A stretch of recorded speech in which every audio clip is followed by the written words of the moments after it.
Hello, it is once again the unrelenting presence of relaxing painting with dice and dungeons. Here in Michigan, it's Friday morning. I know some of you are watching and joining in from Europe, and it's, early evening there, late afternoon, like 6-7 hours, sometimes 8 hours difference. So welcome.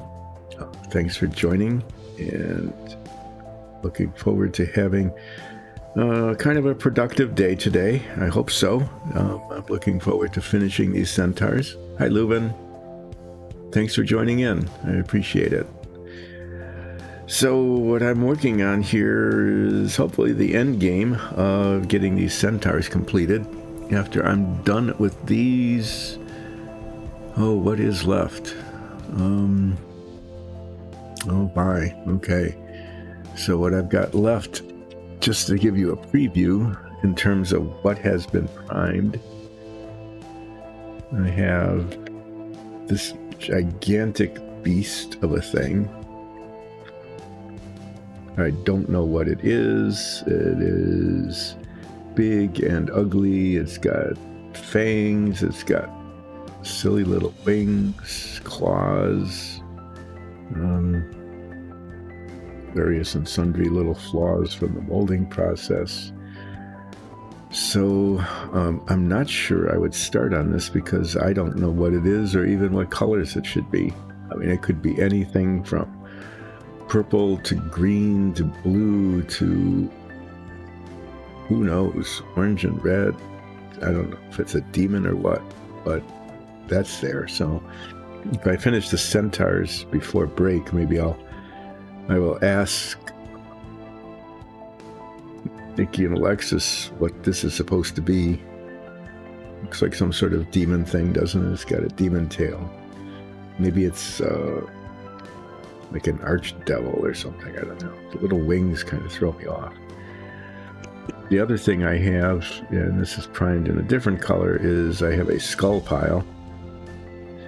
And this might be, this could be fairly easy to paint. What I would do is pick like 3 colors, maybe ivory, maybe bone white, which is slightly beige, and maybe deathly white, which is white, and paint the skulls, like different colors, so there's different shades. Dark purple with red highlight, I think. We do have several really good purple colors. Purple would be pretty cool. And red. That would be demonic, wouldn't it? It'd be pretty demonic.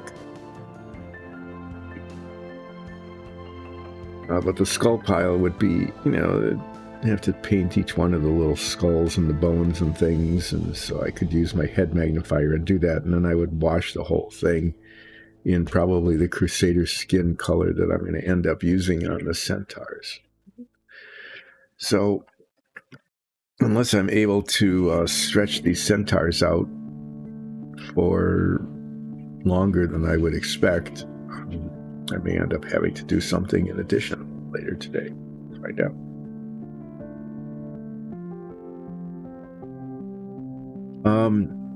This one, I painted the ivory on the skin, the base coat, so that the Crusader skin speed paint will work. And in the process, managed to get ivory paint on just about everything. Just splatted it all over the place. So I'm going to be spending a fair amount of time doing touch-up with a lot of colors. I've got this black red for these spots, the gray, the body, which I managed to get paint on somewhere. I'll have to find it again. We've got the steel and dark aluminium over here. Steel. Definitely need the dark aluminium. Yeah, there's steel there. There's some touching up that needs to be done. with the neutral gray. So what have I got? Like 5 colors I need to touch up. Just little dots of paint on most of those. So that will take a little bit of time. And then as that's drying, then I'll get out the speed paint and see how it works on these guys. Yep, and I hope it works, because if it doesn't, it will be a challenge fixing it, because the speed paint dissolves when you paint over it. There's 2 kinds of speed paint, and you got the kind that liquefies again, re-liquefies, and apparently there's one that doesn't, but the one that doesn't isn't the one we have. Let's see, who isn't on asking for a flip, so I guess I'll wait on that for a while. I'm going to put this guy off to the side here.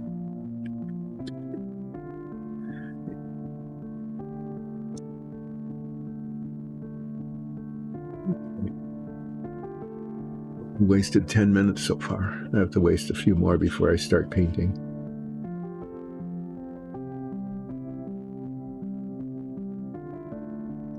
You were here for Submarine Wednesday. It wasn't very exciting. I did like one tiny dot of painting, on relaxing painting on Wednesday, and spent most of the time cleaning up the seams. Yeah, I am. One thing I've been learning how to do pretty well in retirement is not doing things, spending time not doing things. Usually I don't have to talk about not doing things. I can just not do things, which is, kind of nice. But because of the nature of this, unless we just listen to the music. Oh, I better check to see if the music's playing. Yes, it is. That's good. Yeah. In order to not do anything, I have to kind of fill in the time. Looking at this. Yeah, this one needs a little touch up too on the metallic. Well, as I'm doing the touch-up, I'm going to be putting on my head magnifiers, because they're tiny little spots all over the place, and I would like to see them. The continuing danger of the head magnifiers is that what looks good to the naked eye, it doesn't look good under magnification.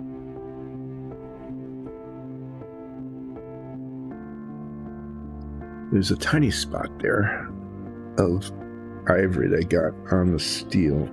And what I'm going to try to do is scrape it off. And if I'm really careful and lucky, I can get that spot off, or there, like that. It worked. Without disturbing the undercoat. Ta-da! A successful scraping off of paint. Yep. And what I want to not do is what I'm doing, which is looking at it with under magnification and seeing the flaws. So, with so many colors to fix here, I think I'm going to start with this really dark red, because that seems to be the one that has the most to do. Yeah, so Submarine Wednesday was really,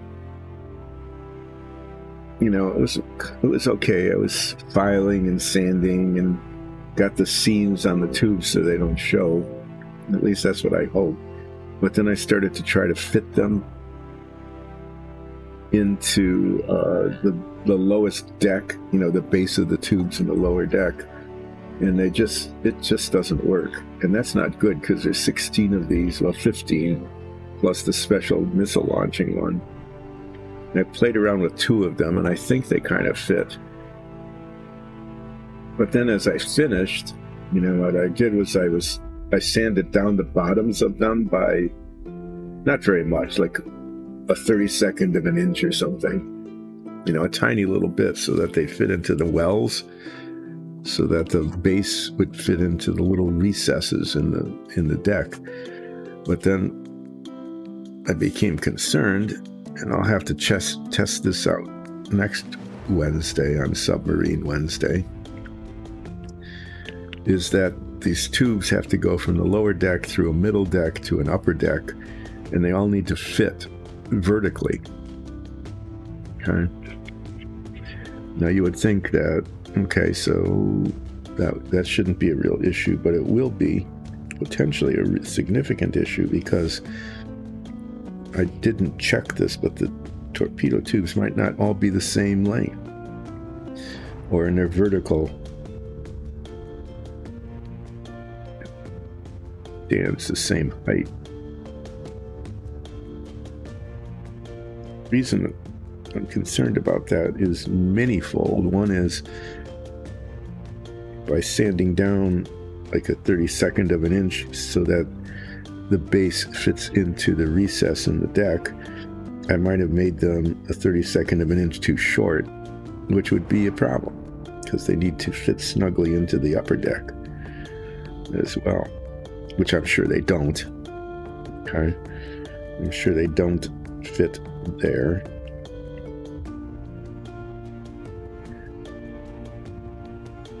But if they're not all the same length or height, depending, how you're looking at it, if they're not, then nothing will fit. The decks won't fit into the hull.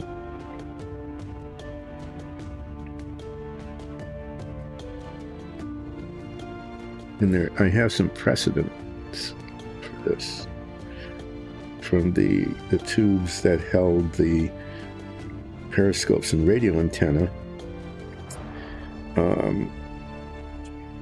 There were 3 of them, and they were 3 different lengths, none of which, okay, so there's 3 different lengths, and none of the 3 were the right length to fit between the decks and the control room. So that was a trick. I had to very carefully measure the correct length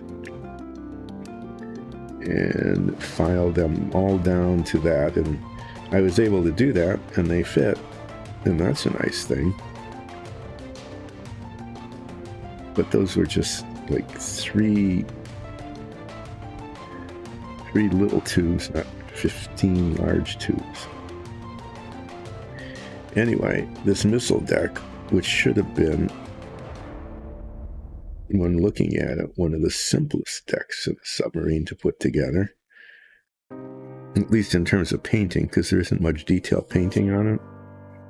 So I'll just say that. From the perspective of painting, one of the easiest and simplest decks to put together is turning out to be, unfortunately, a much more challenging deck in terms of getting things to fit. So next week, Wednesday, I'm going to be taking those 2 tubes that I sort of got to fit into the lower deck and testing the fit of all 3 decks into the hull of the submarine, just to get a sense of, whether I'm looking at an issue that is not going to be as serious as I feared, or whether I'm looking at something that will take many, many hours of fiddling around to get to work right.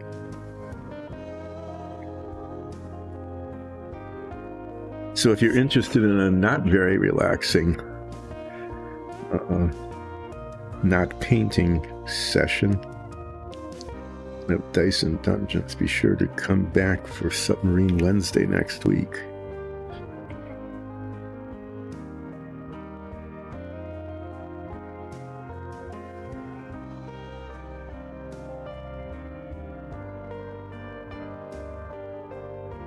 keep saying when I built that original kit, I don't remember what I did, but I don't remember the missile deck being a real problem. I'm pretty sure I just used the model cement to just dissolve the plastic into submissions so that it fit.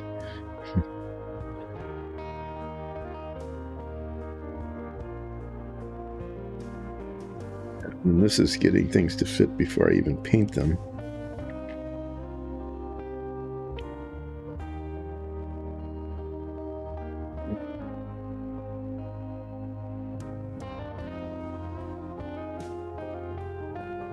By comparison, I have to say that that submarine has made all of the rest of this mini painting, no matter how fine the detail, no matter how many times you need to touch up and retouch, relaxing by comparison.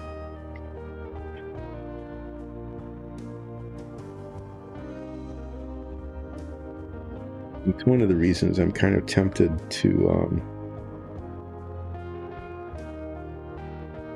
do something like a Fink after I'm done with the submarine, because with a Fink, I'm dealing with large surface areas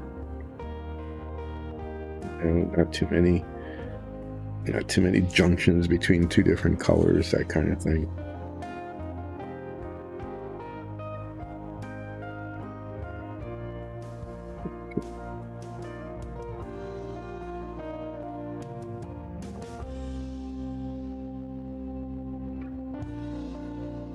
Archer has a lot more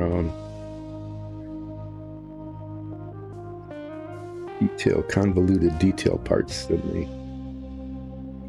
spear holder. Archer, because of like the quiver and the strap holding on the quiver.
Really like, it'd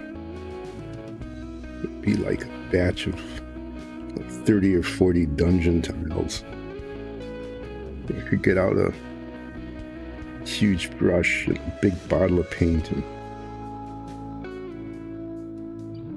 just smush. And that's what I would do. Gray or brown paint all over them.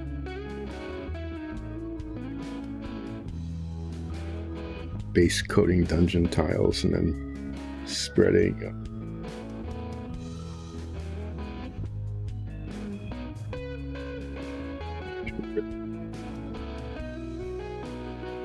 even painting the wooden tiles, which I will show you because I like to show off our dungeon tiles.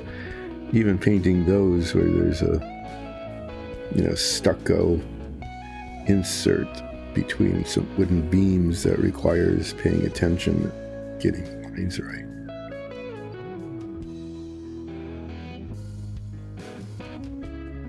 It'd be different than this kind of stuff.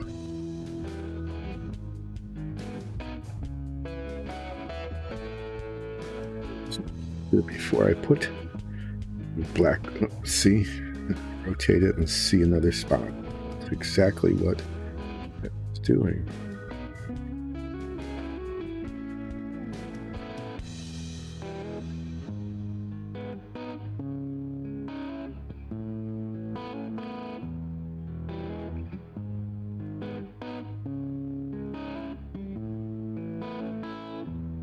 Head magnifiers do an excellent job of letting me see all the flaws. They don't, however, do anything to improve my coordination, the ability to actually get a brush to the work surface without causing a problem. It's fixing the flaw. Yeah. This poor brush is it's got like 2 bristles left, which is really fine. I mean, fine in 2 ways. It's really fine in that there are only 2 bristles, but it's also fine as in, it's a good thing for detail painting, but it really is about ready to be retired. Okay, I think what we'll do next is one of the metallics. This is the steel. There's not very much of this. There's just a couple of spots.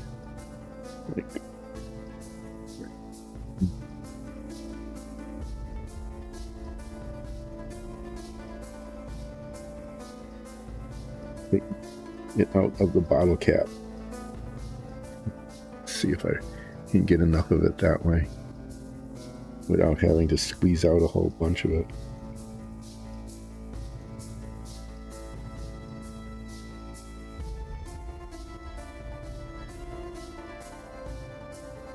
I think after this model, to break out my backup detail brush.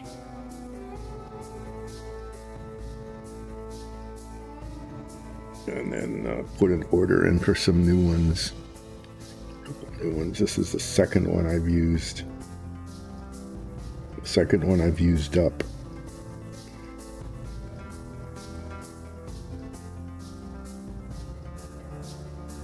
Since I've been doing relaxing painting.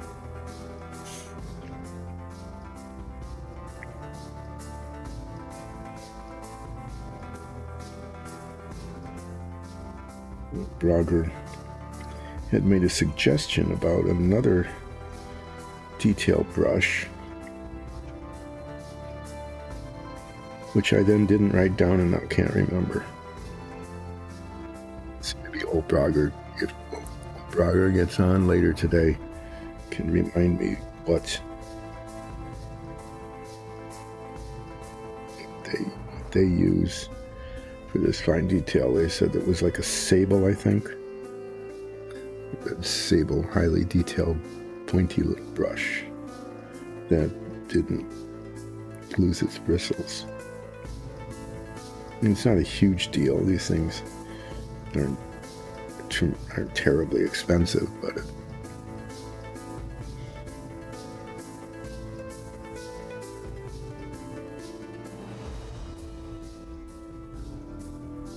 there's practically nothing left of this.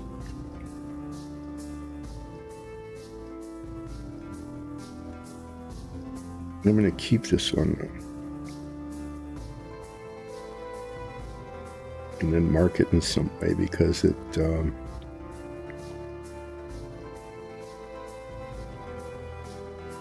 having only like 2 bristles on it there's an upside to that.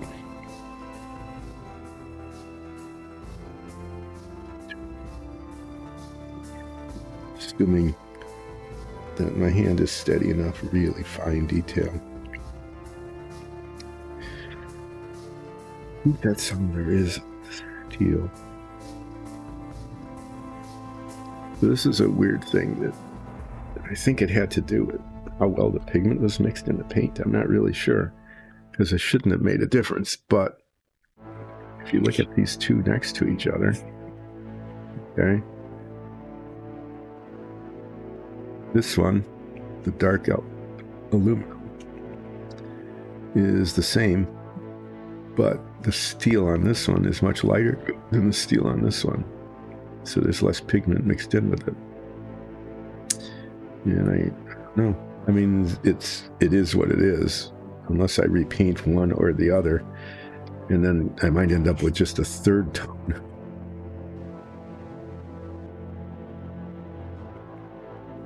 Something to note that the steel can be highly variable.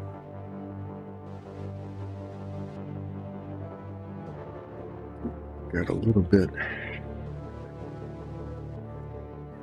bits of the dark aluminium. I said aluminium because that's what it says in the bottle. It's from Spain. In Europe, they say aluminium instead of aluminum. Or we should say here in the United States, we say aluminum instead of aluminium, in one way or the other.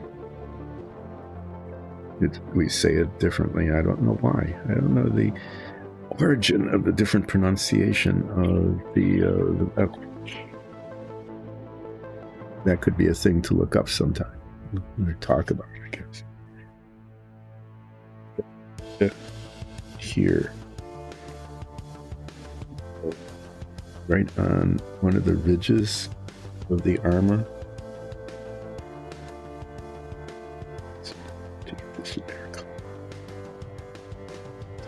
Darker. That's all it took. Okay. Up here, the issue is the top of the armor here, where it comes close to where the body is.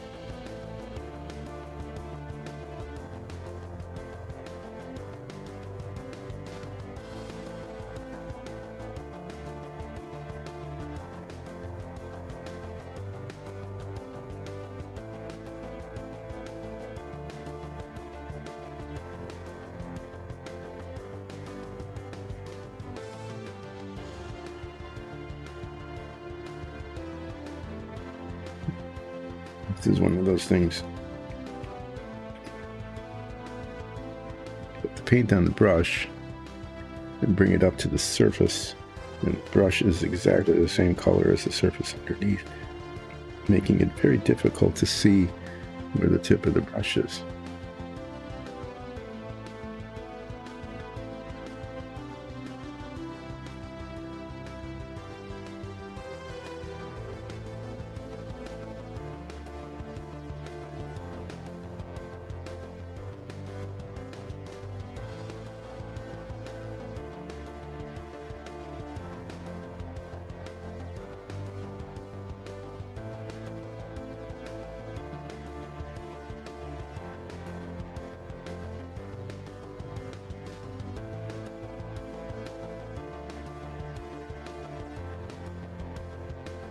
Oh, if I'm going to have much of a monologue today.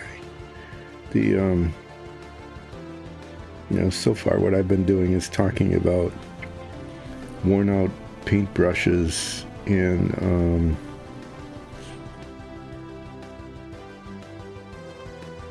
for some reason the steel paint took different tones.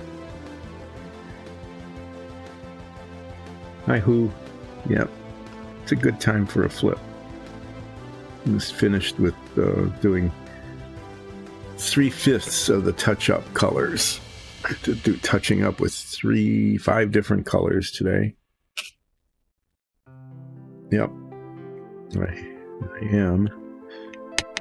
I finished 3 of them, and after I've gotten the touch-up done, what I'm going to do is wash the body of the horse, just like I did with this one, where it was kind of that light brown tan kind of color, and then I put the smoky ink on it that gave it this really pretty chestnut kind of look. I'm going to use dark gray wash on this, which is going to make this horse much darker. It's going to be darker than this color. But I'm hoping I can do that in, with some moderation so that it doesn't just turn black. I'm tempted. I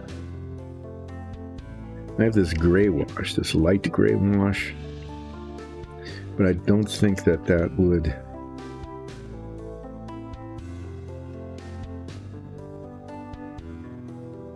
The reason I'm tempted to use this is that it doesn't make it quite as dark.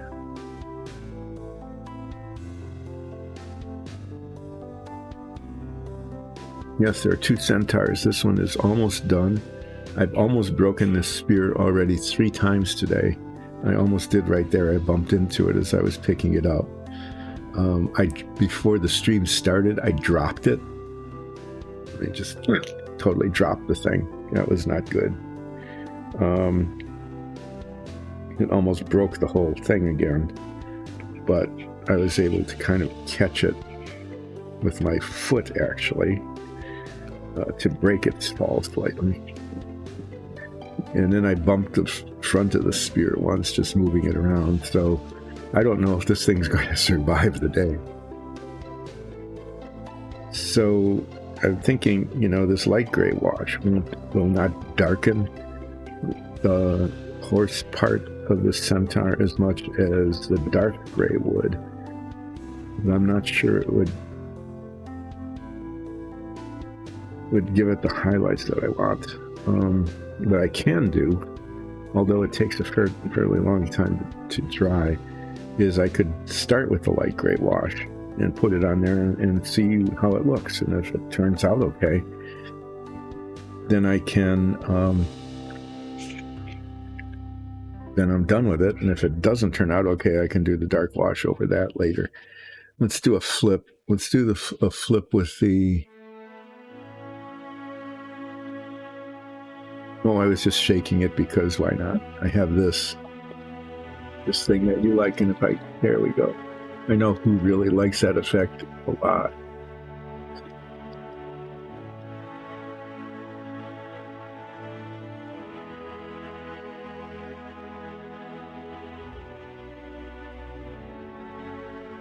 So let me do the flip thing. I'm doing this one with the paint on it. Paint, no paint. Paint. Paint, 3-to-1. It didn't really flip. 4-to-1. 4-to-2, 4-to-2. So we got the flip in, and it says paint on it. Okay. Do this gray, stone gray. There's a couple of spots this color.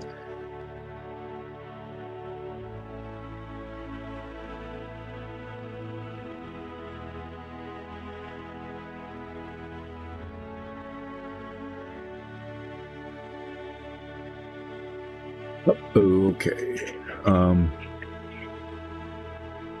Need to back up a second. Need to get the steel out again.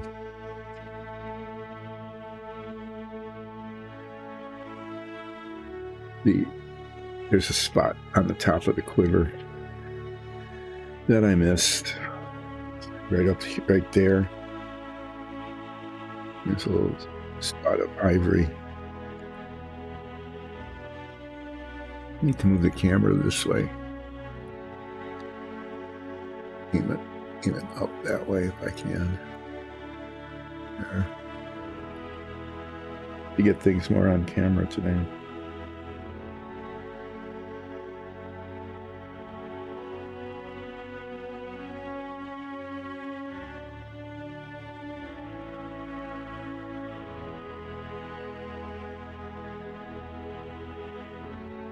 Yeah, that's it. I mean, I should have like a half a dozen of these things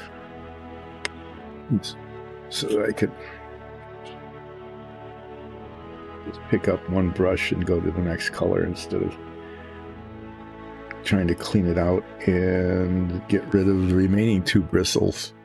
I'm hoping this lasts at least long enough to do this today.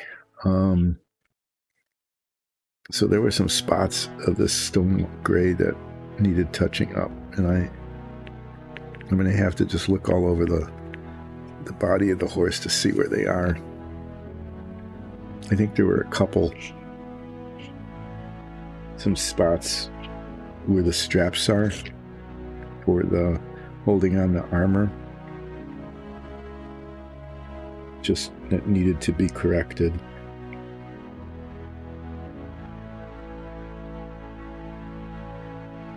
Yeah, and there's some just little speckles here.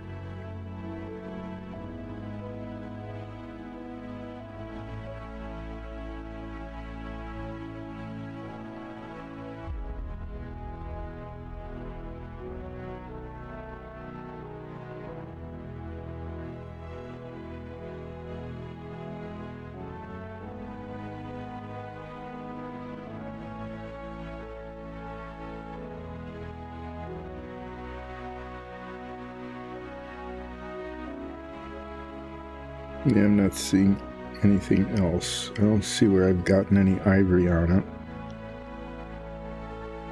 I think that's all there is of that. That was a waste of a dollop of paint. And then this dark gray color.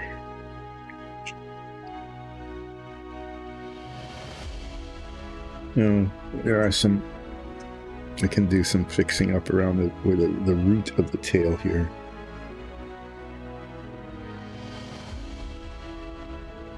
I don't know, the attachment point where the tail attaches to the body is just, could just use a little bit of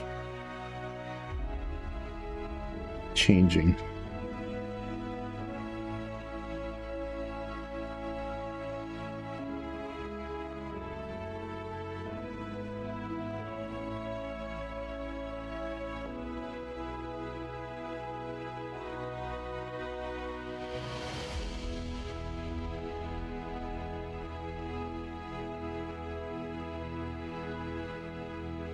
Ooh. I've run out of monologue material. It ran out like last week, and I haven't really come up with anything new. I've been making do with sad little references to this or that or the other thing, but have any suggestions? I don't want to just start doing repeats of Super Chicken or whatever. Although that, that's kind of fun. But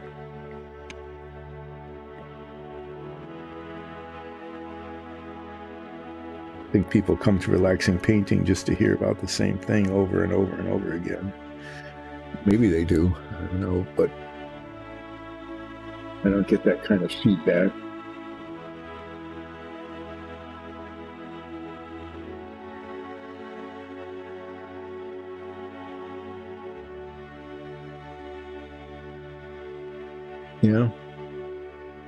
I could just like pretend that I didn't remember that I said it. Maybe I wouldn't even have to pretend, but one way or the other, it's just like, oh, did I say that before? Oh, old comics, but I didn't really read old comics growing up.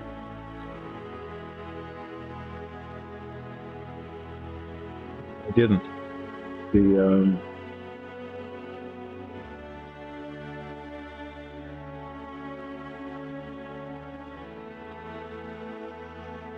I really don't remember reading old comics very much growing up. The ones that I had, you'll laugh at this. This will be kind of funny, is that of the very few that I did read, Sergeant Rock. Why? I have no idea. I don't know if like my dad bought one for me and I read it just because it was there. Like, I can't remember the reason why I read Sergeant Rock. Okay, but I do remember reading Sergeant Rock.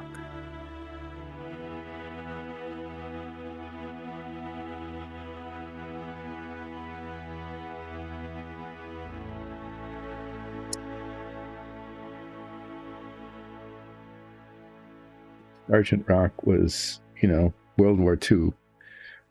Because growing up in, it was probably the late 50s, early 60s.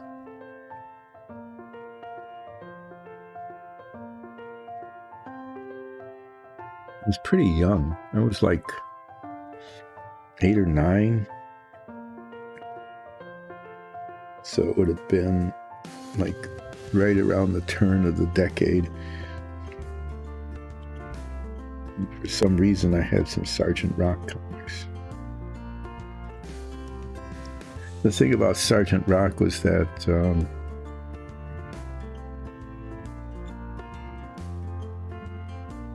think I remember, and he did these amazing things. He was a sergeant, right? Wasn't an officer. And NCO is, for some reason, there's no paint on the tip of this brush. The other paints right to the very, very tip, but this one isn't. So I'm going to have to use the technique of putting down a dot of paint and then pushing it to where I want it.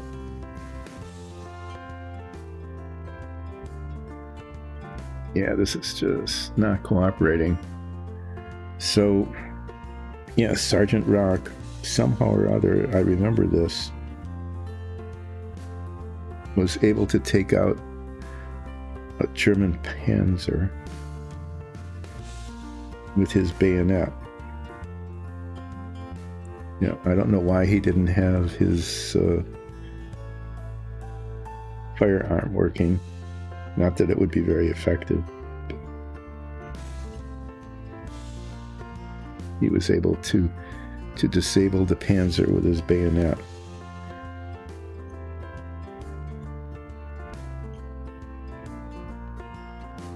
Only Sergeant Rock could do that.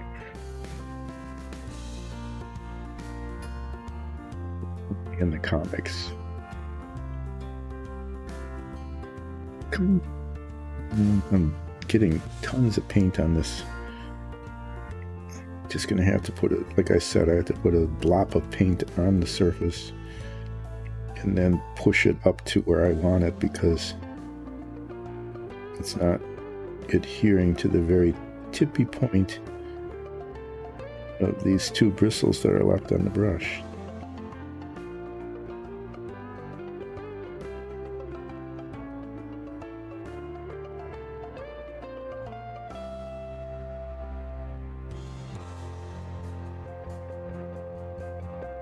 It's not my favorite way of doing this, because that blob of paint can very well go where I don't want.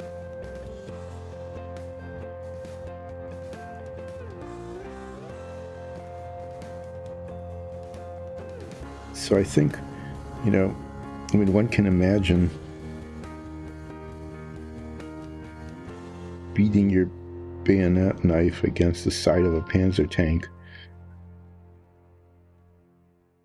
Yeah, and that's what you do. You cling onto the tank.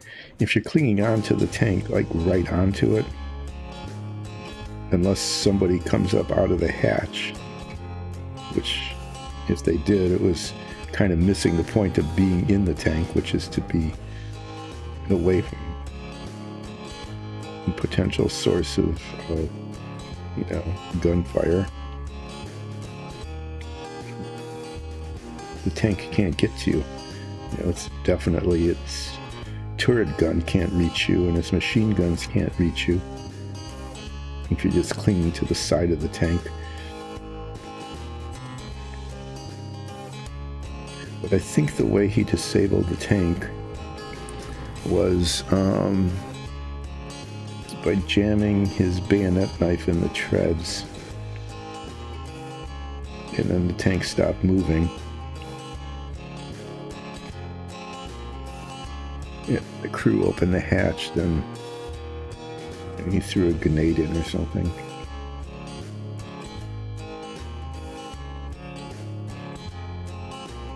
You could also imagine, like, scraping along the side of the tank, trying to strike sparks, maybe, right? Use your bayonet to strike sparks, and having one of those sparks somehow or other get sucked in through the ventilation intake and setting off the ammunition inside the tank, I suppose. That would be one way, but I think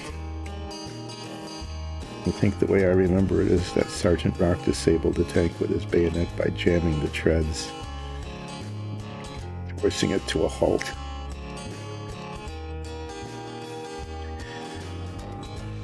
Now, I think in general, you know, not like a military general,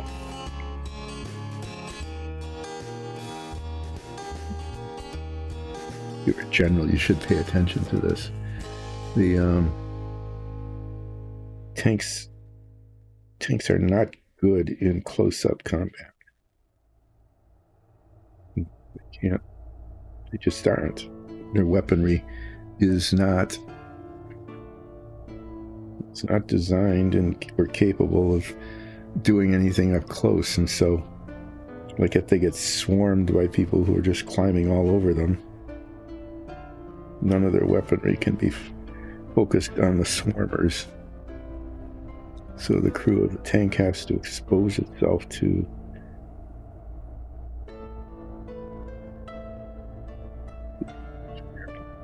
tank swarmers. That's why tanks are usually, when they're effectively used, I guess, accompanied by infantry. So the tank moves along and provides suppression fire. Fires its cannon, its machine guns in the general direction of the adversary.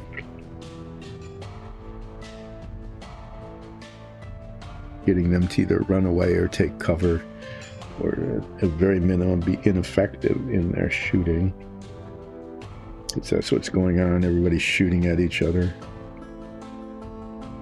Kill. Be it all like that. But, if they're all by themselves and not accompanied by infantry, then they get too close or get closed in by the opposing infantry, then they're fairly helpless.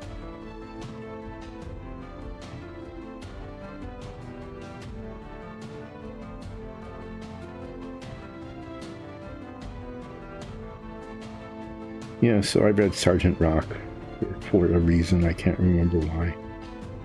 Because it was there. I think I had like 3 of them. It's not like I had this huge collection of comic books. People back then, it had lots of comics.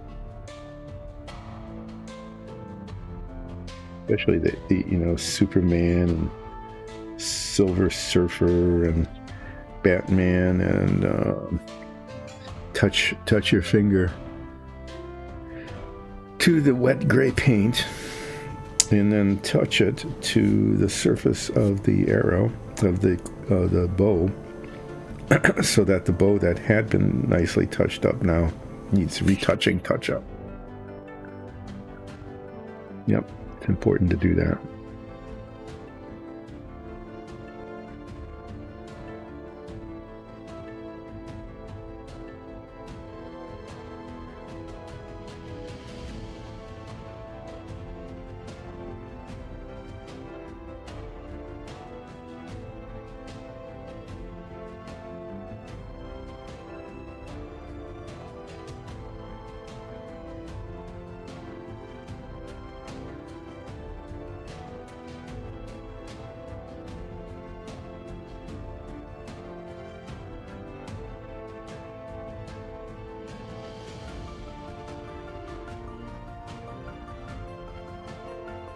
Yeah, comics didn't work. Old comics don't work for me because I can't really say much about them.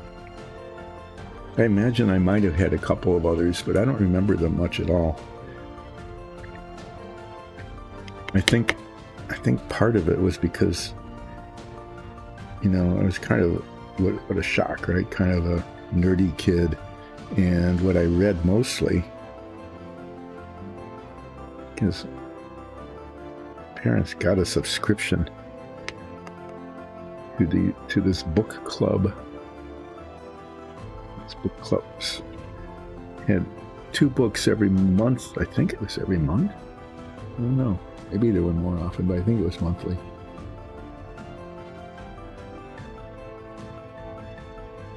There were 2 books. One was an all about book, which dealt with scientific kinds of things. There was one that was all about whales, and then another one that was all about dinosaurs.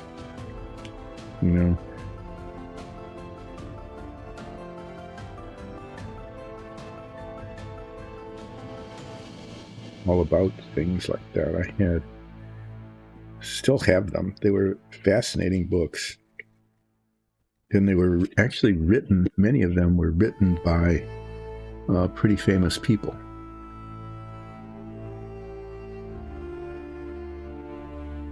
Or edibles. Well, I could talk about food in the 50s.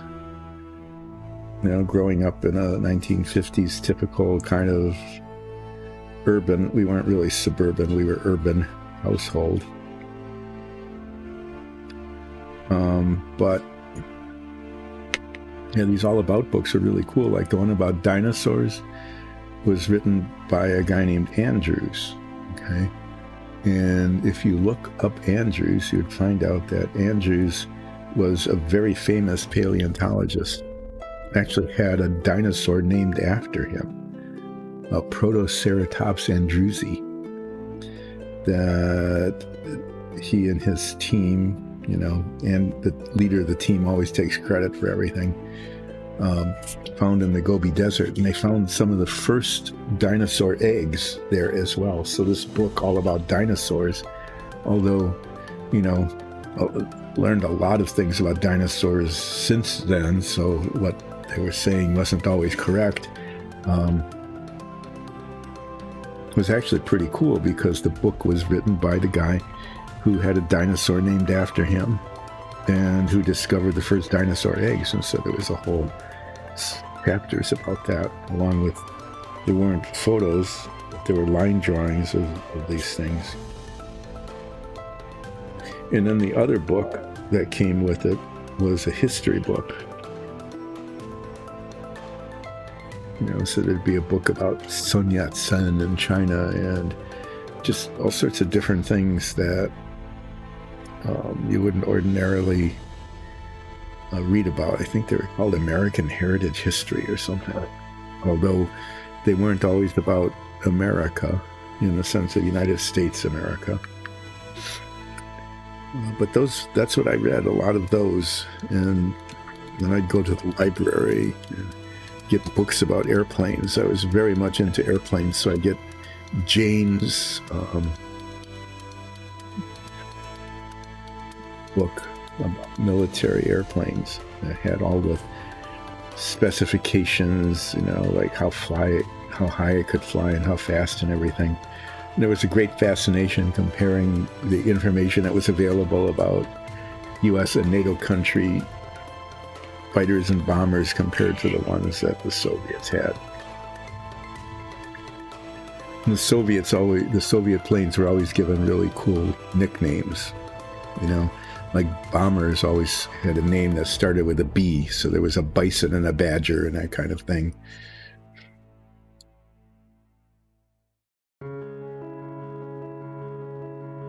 The fighters all had names that started with F. And you would think that maybe there'd be a Fred or a Fanny or something, but no. I can't remember that there were a lot of fighter names, so I can't remember some of them. Anyway, yeah, so there was that. Not too many comics.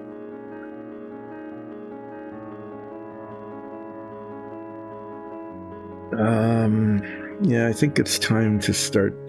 I need to put the gray wash on this, and as I said, I'm going to try the light gray wash, so to see if this will work without making it much darker than it is. Well, I'm a little bit concerned that if I use the dark gray wash, that this would get practically black, because it is, even if I put it on lightly.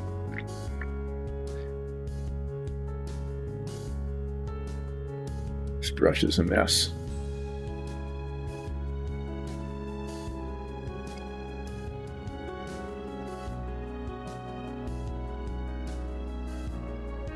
Food. Brother doesn't watch this at all, so I can tell a story about food and my brother that everybody will find maybe amusing. I don't know, but you know, whatever. He'll never know.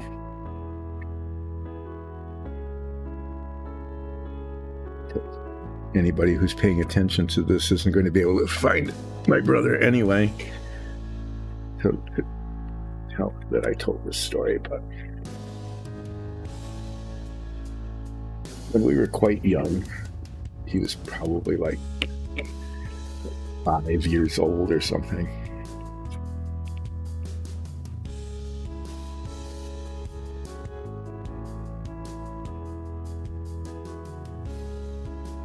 I thought it was just really amusing to say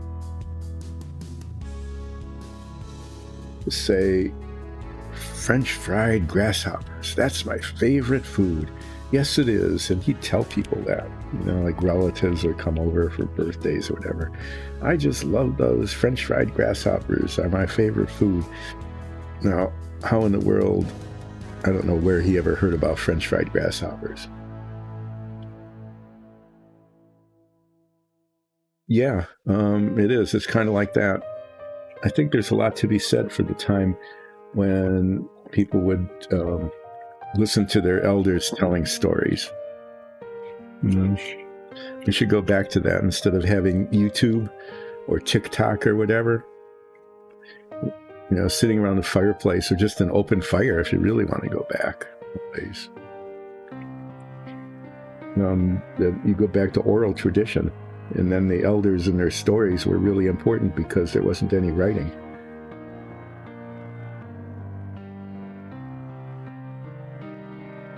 So that's how they learn about their culture and whatnot.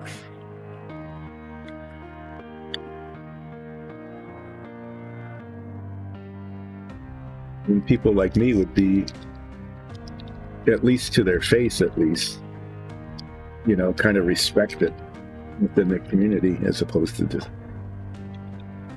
put in a home, or at least we don't have curling day there. I like these digressions, right? So we're talking about elders and being respected parts of the community and all of that, but at least you don't have hurling day. I bet you don't know what that is. So there's this TV show that wasn't an adult cartoon like the Flintstones or the Jetsons, but was really kind of like life-size puppets. It's hard to describe them. They weren't marionettes. It's called Dinosaurs.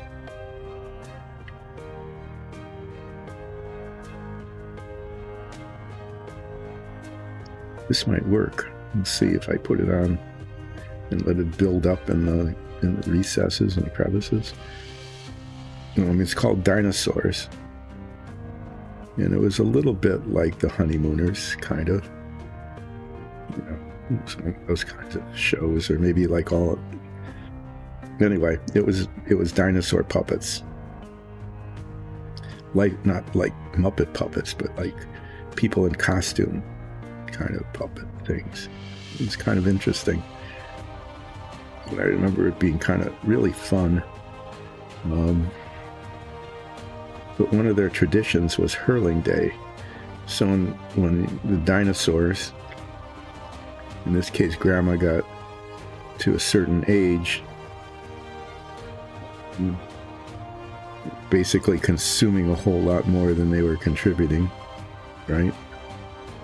Is you go over to the nearby cliff and you got it.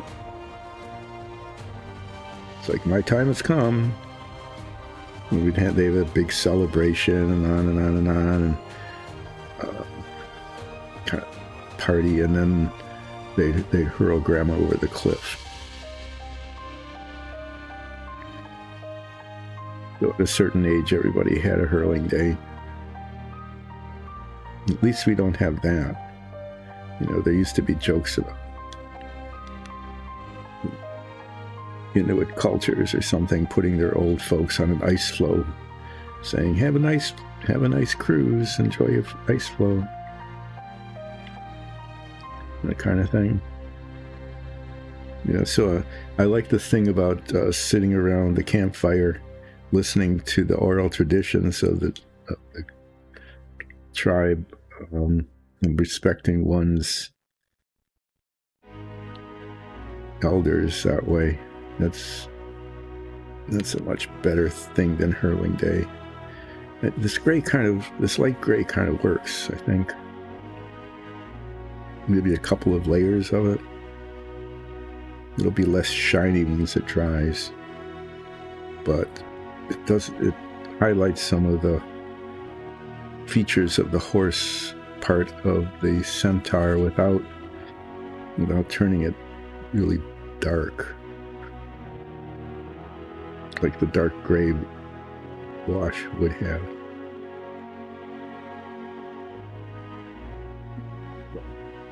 This is probably how the speed paint is supposed to end up working on the body of this thing.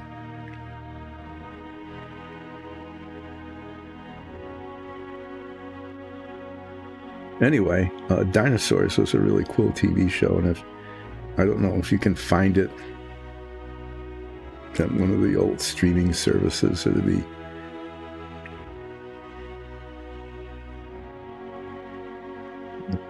be worth watching. I think it'd be a lot of fun. I'd like to watch some of them again. Maybe I'll check into that if I remember to do that. Anyway, what started here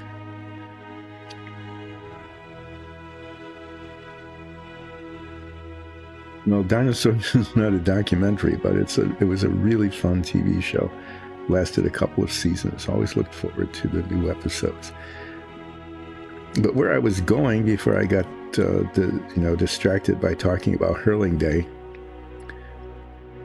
and the dinosaur show was that my brother would just, it was like he would say this a lot. My favorite food, French fried grasshoppers. Like, where did he ever hear about French fried grasshoppers, right? Did they talk about it on some TV show? I'm not sure. I don't think so. I mean, why would they? Why would anyone talk about French fried grasshoppers on a TV show back in the late 50s? But anyway, somehow or other, he got onto that kick and he kept saying it. And I still find this hard to believe to this day, but it actually happened, is that my parents came back from buying groceries. They, in fact, had a little can of French fried grasshoppers. Why in the world would a grocery store carry French fried grasshoppers? I mean, it makes no sense. They never brought home anything exotic. I mean, we never had like food with flavor or spices or anything, except for a couple of little things every now and then. They'll talk about that. If you want to talk about food in a working class household in the 1950s and 60s, why not talk about that? But somehow or other, the plain old ordinary grocery store, had French fried grasshoppers in a can. I mean, where else would you put them? You probably don't have like a deli counter where there's a bin of them that you scoop out. Yep, there they were. Hey, I called out to my brother, come here, guess what I've got? Your favorite food. He probably spent like a half a week's salary or something paying this little can of whatever,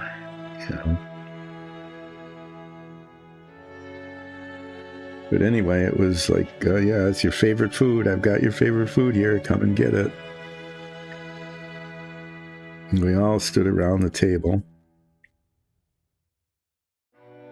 One of my parents opened the can, and I mean, that's what was in it. It was a can full of French fried grasshoppers. They were kind of like this golden brown color, and they were grasshoppers. All nicely uniform size. And we just looked at it and almost but not quite threw up. It was like, oh my God, they're just grasshoppers, and they're brown and oily.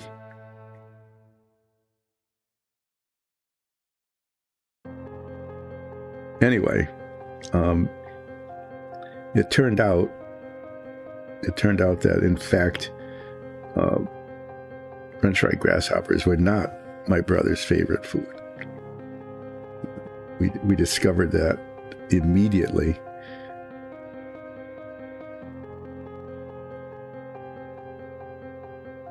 We didn't even take one out of the can.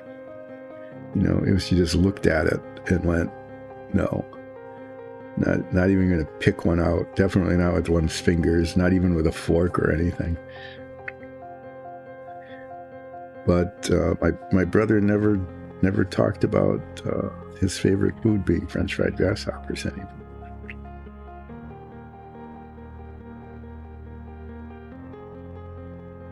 It was probably a traumatic thing for him.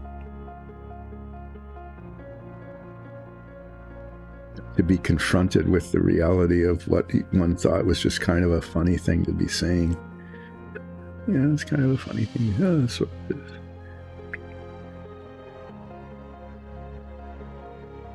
Suddenly there they are.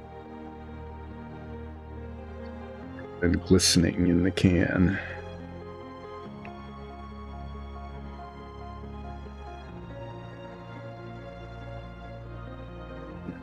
Evaporating, is getting a little bit darker and providing a little bit more definition of the contours of the horse. So that's a good thing here.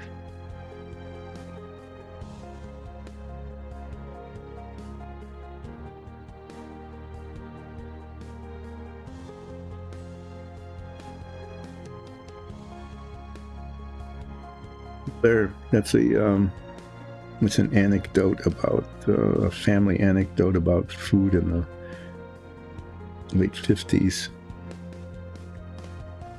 And I think the most interesting part about that wasn't just that it,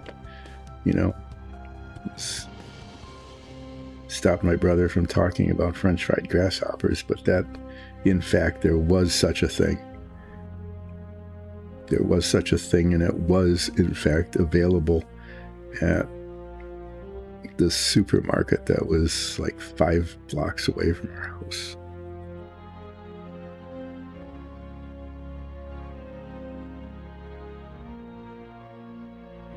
Imagine you can still get them. I don't know. I don't even want to know. I don't really care to find out if I could look it up to see if you could buy some anywhere.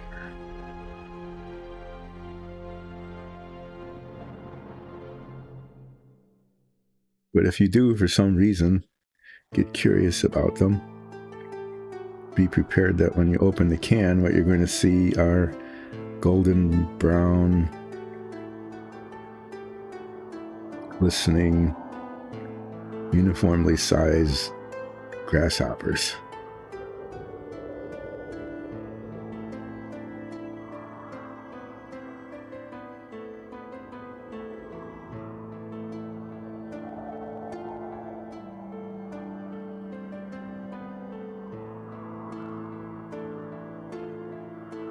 Yeah, okay, so there's that.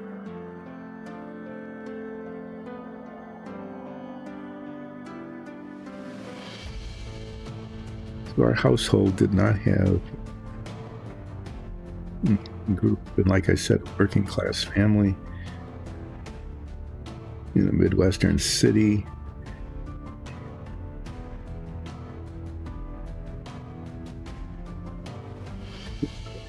Garden's cookbook that was hardly ever used except for baking recipes for like cookies and stuff like that. But it was a time when, convenience foods started appearing.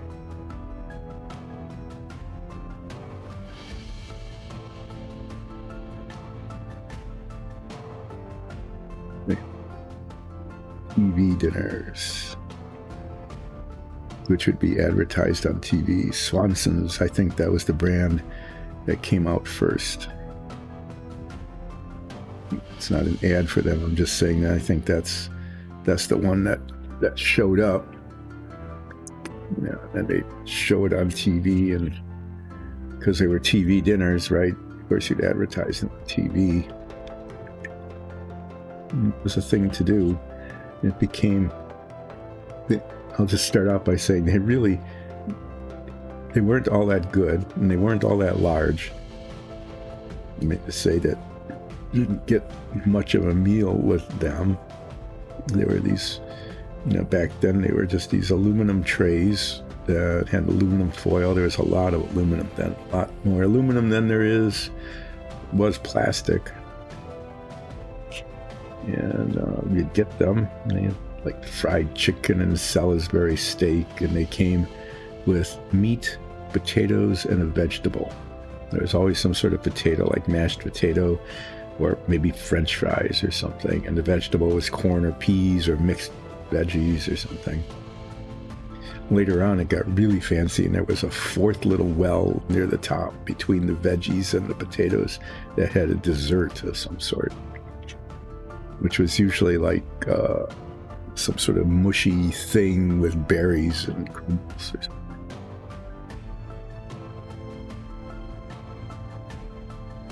So, being kids back then and being influenced by what we saw on television, we of course had to beg for TV dinners. So occasionally my parents would give in, and they'd bring home these frozen TV dinners, and they'd have to bake in the oven for a good long time, basically to thaw out. And we'd peel back the aluminum foil, and we'd eat our Salisbury steak, which was about like this big, okay, like that big, and it had some sort of brown sauce, salty brown sauce on it. A little chunk of potatoes, like about that big, up in the upper left-hand corner, would have like a pat of little dollop maybe of butter, melted butter, and then there'd be some peas or something up in the upper right-hand corner. Eat that and try to scrape out the gravy from the aluminum foil bottom without going through it, because then if you put your fork through the aluminum foil, then your TV dinner would like ooze out all over the table. That wasn't good. So there's really light gray wash after it evaporated, and a little bit more of the pigment came through. I think turned out all right. So the two things that are left to work on here are to put the speed paint on the body. Hopefully that will work. Because if it doesn't, then the whole thing is just messed up.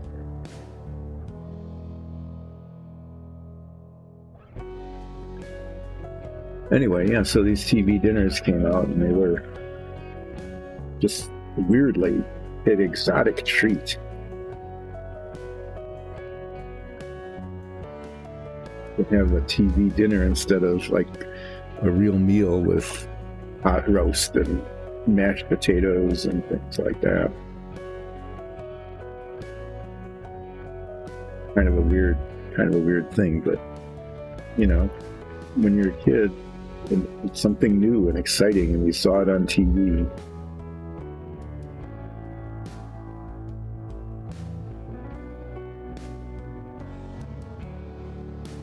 At some point, again, for growing up, we didn't always know the reasons why adults did these things. We actually ended up getting TV trays. I don't know, is that still a thing? I really don't know. And we have some, they're antiques, like nice wooden antiques we bought for some reason sometime.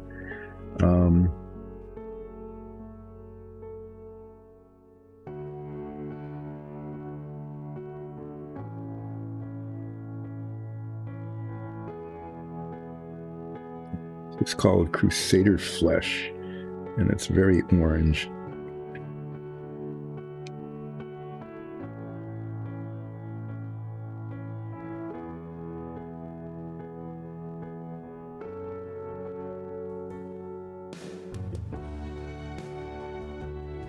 It is the color it is, right?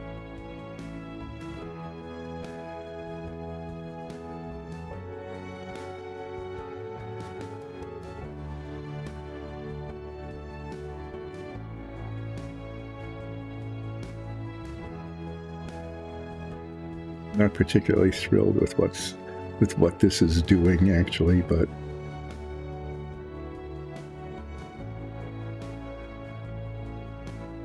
it is doing what it's doing, and that is what is done.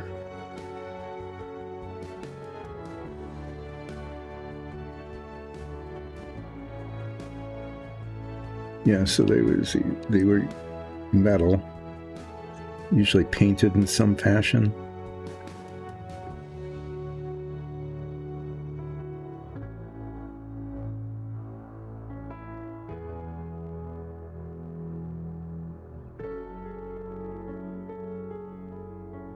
To pay attention to what I'm doing here so that it doesn't become a complete disaster.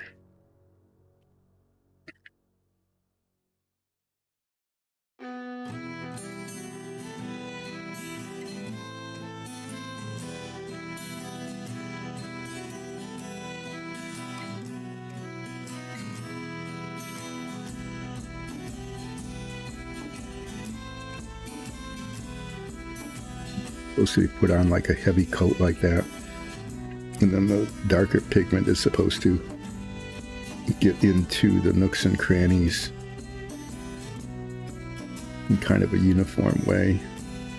Not if it's working or not, but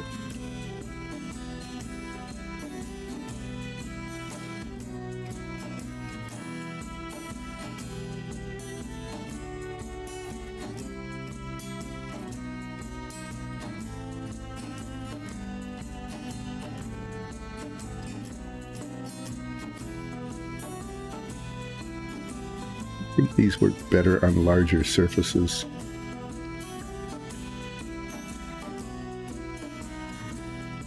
Anyway, TV trays, yeah, that was a thing, because then you got the TV tray out.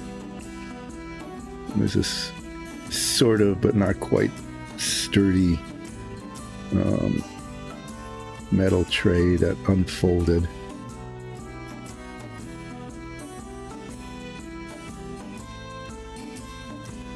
Got to sit in your living room instead of at the dining table, and eat your meal off of the tray while you were watching TV, because the TV was always in a different room, right? It's in the living room, which was different from either the kitchen. A lot of kitchens back then where had places not like these raised counters, breakfast bar kinds of things, but a place for a table. Kitchens had places for tables, and we would eat there usually, but sometimes if we had a TV tray,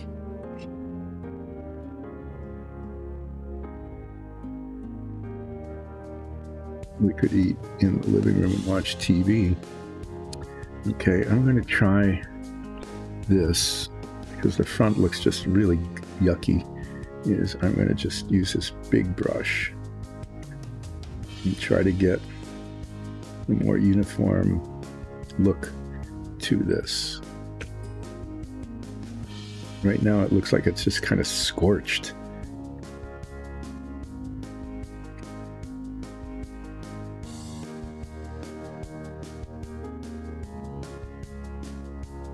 I kind of like it with the white glaring eyes like that. That's kind of interesting.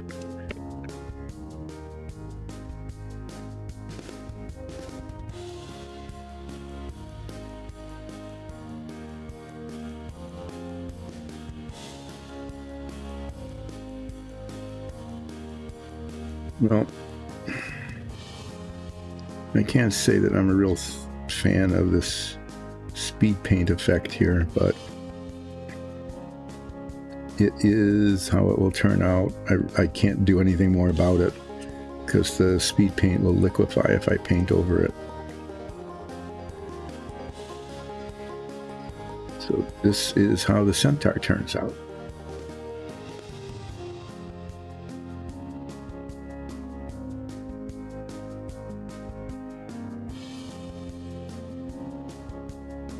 Do the other one same way, and that one will turn out as it turns out. Ta-da. So this one is female, and there's sort of, but not quite, a ill-defined bandana around, you know, the top here. But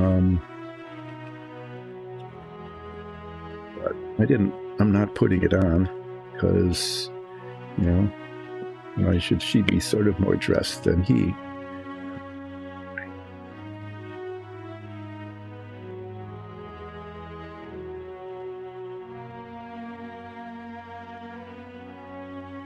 Anyway, they look like they're kind of sunburned and scorched, and it's really too bad, but I guess. But that's just how the speed paints look. You know, if Nikki and Alexis don't like the way they look, they can maybe do some highlighting or something on them to change the appearance of the way it looks with the speed paint. But I was told, I'll use the speed paint, Crusader Flush, whatever. Okay, so that's what's getting used.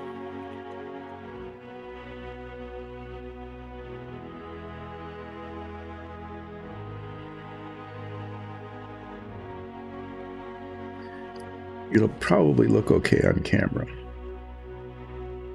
Okay, because when it just looks different, like a lot of props and things look different when they're on camera than when they do close up.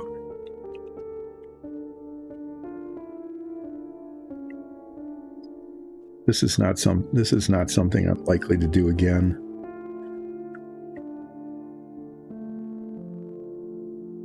The alternative would have been to put some sort of wash on this, and that might have turned out even worse.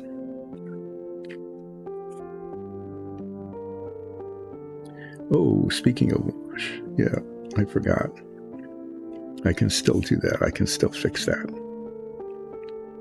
Is her hair needs to have that gray wash put on it, because right now it looks kind of lifeless.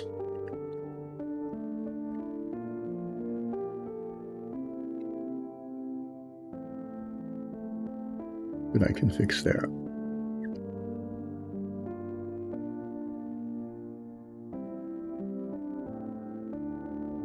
You know, this doesn't look awful. I mean, it doesn't look terrific, but it'll do.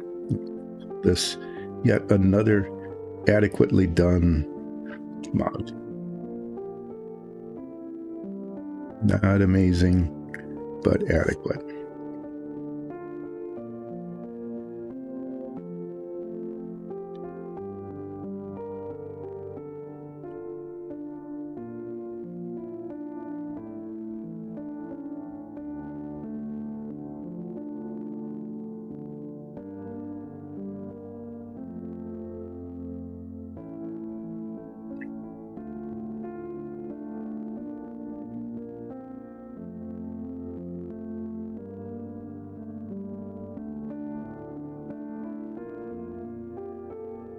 Yeah, I just don't get it.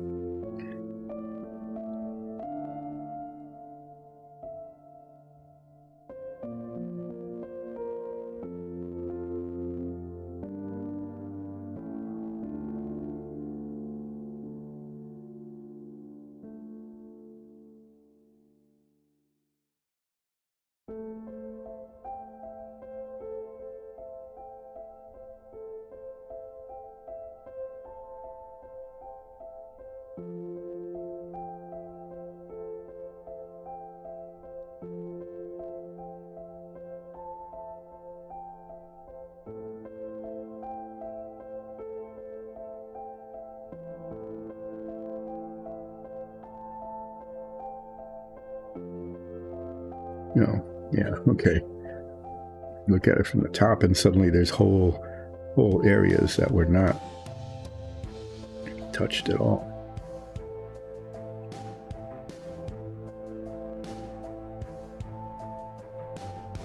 I obviously do not have my speed paint technique down, because I don't think it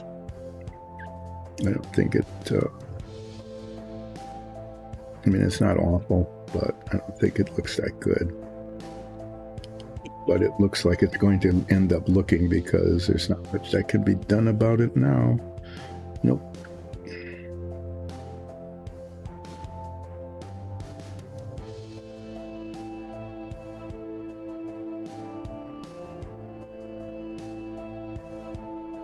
I don't know why this was called Crusader Flesh. It's really Crusader skin. It's very red.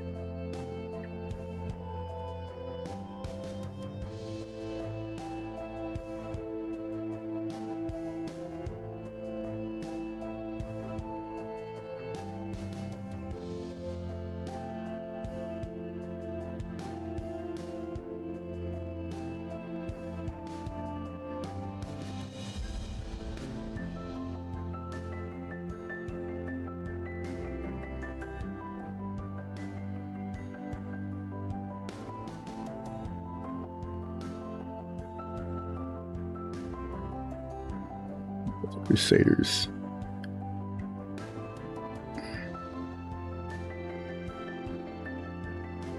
Yeah, Crusaders that's a thing that, boy, depending on your culture and ethnicity and everything else, can either be like, oh, Crusaders, those are really cool, or Crusaders, oh, those were evil conquerors. So it's definitely not a neutral. It's not a neutral concept at all, or a neutral word.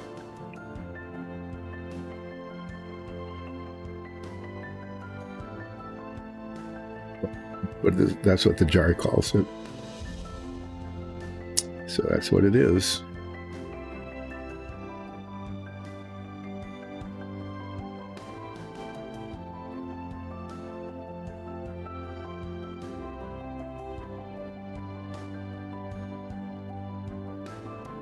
Well, anyway, that's how they turned out.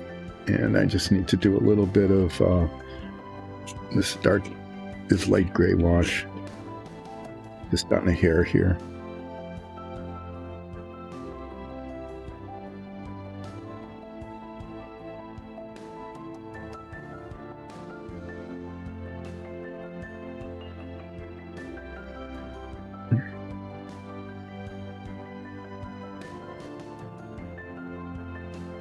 Yeah, and maybe that can be fixed by somebody else. I don't know. But I was told, use the speed paint on the Crusader skin, I think. And that's how they turned out. Ta-da. That's your Centaur. If you look at it on camera from a distance like that, it's okay. It's not too bad. It's not too weird or anything. But up close, the parts that I just painted and washed as opposed to Crusader skinned, I think turned out looking better. Anyway, these are centaurs. Like I said, on camera, they do not look too terrible. Thing next is to paint the base. So the base I'm going to be painting it green with a green wash. It's the same wash we use for the sewer tiles. And I want to not use the light green because I need that for the submarine. So I could use goblin green or sick green. Let me look at my... Yeah, I mean, at a distance on camera, I think they look okay. Up in person, it's a little bit, non-uniform, just a little bit weird, the speed paint. Looking at my paint chart here, just a second. Hi. Oh, I have to put my glasses on so I can see what I'm doing. Redeem me. Thanks for joining.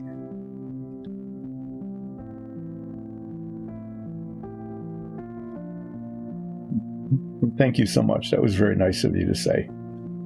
Light green would be best. Thick green would be okay. I'm gonna use thick green. I haven't used thick green on anything for a while. Give this a good shaking up. So I'm just going to use a smaller brush to get around the hooves, and then just this big brush to finish them off. This is where I really would like to put them on this holder, okay? Because otherwise I'm going to have to hold them by the body. But as I discovered, trying to get this onto the holder and stick, I managed to break this one. So I'm just not going to take that chance. I'm just going to hold them here and paint around that way. I don't want to break something yet again.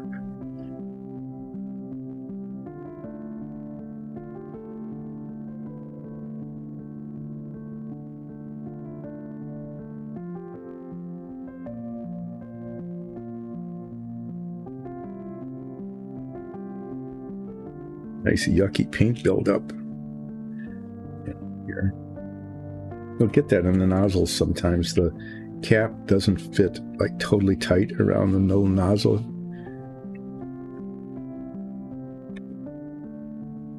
They will end up with a blob of paint around that.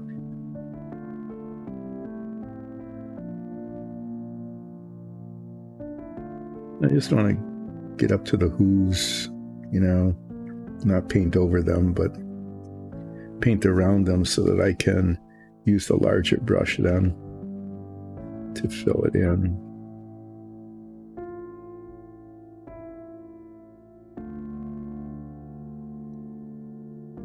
And this will look kind of boring and flat, but then I'll give it a wash, and then it'll just look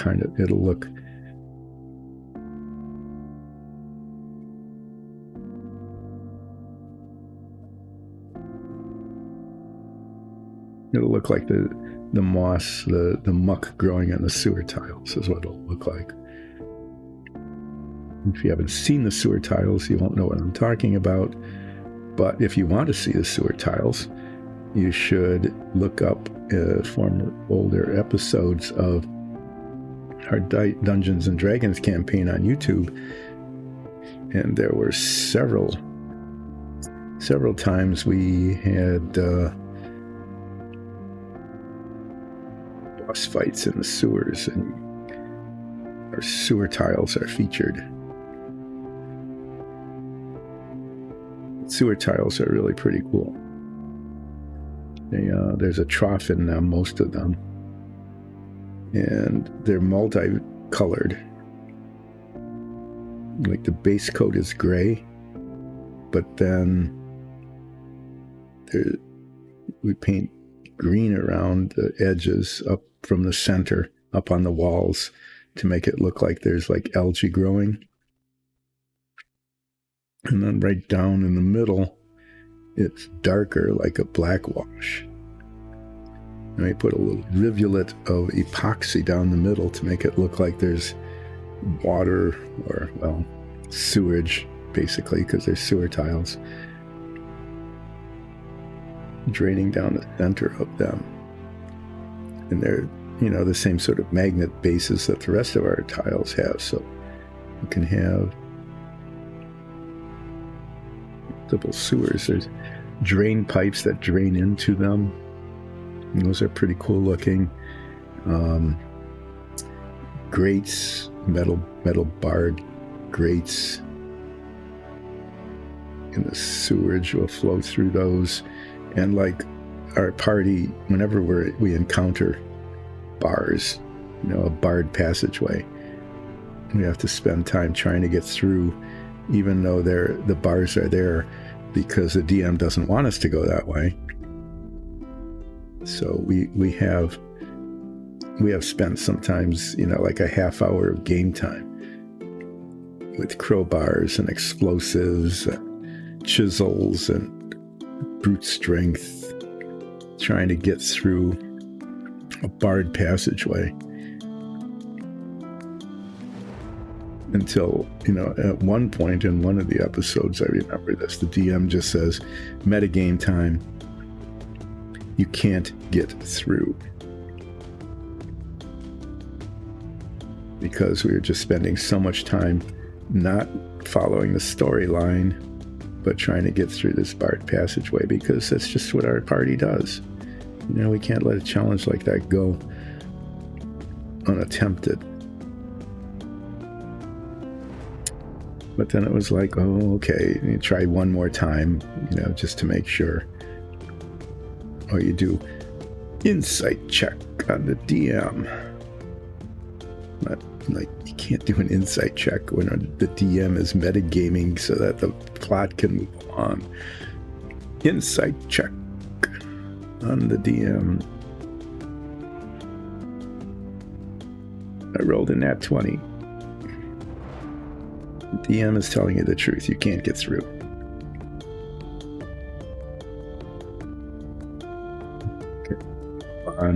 And we'd move along and the storyline would progress, and eventually we'd run into the boss and be mostly killed, but we would prevail.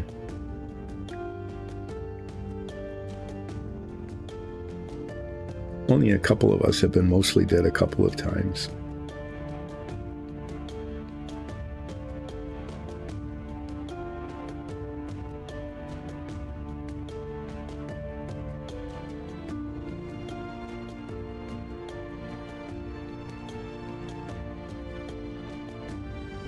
Okay. And then using this big brush here,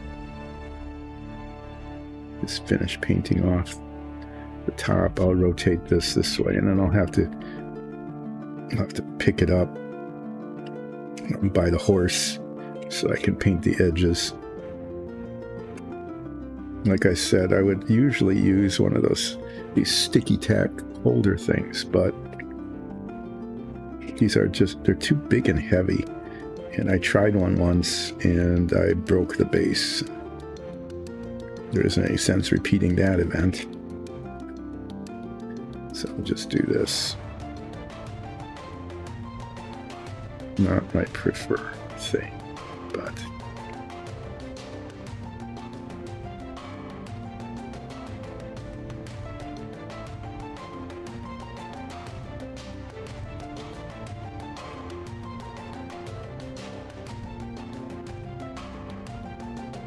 the alternative would be, to hold it by the base and get green paint all over my fingers, and then touch the model in many different places. And yeah, you can see the seam here. You can see where I epoxied it together, where I broke it by pushing down on the sticky tack. Okay. Kind of pushing down on the edge, kind of, and it just snapped right off.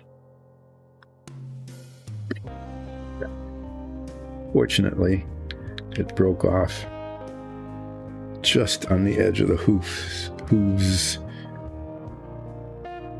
Just on the edge. Otherwise, I would have broken the leg off the horse part of the centaur, and that would have not been nice. That would have been messy. Piecing that together as it is, it's just like there's this little non-uniformity in the base that once it's washed will probably not really show, and if it does, well, then that's what happens.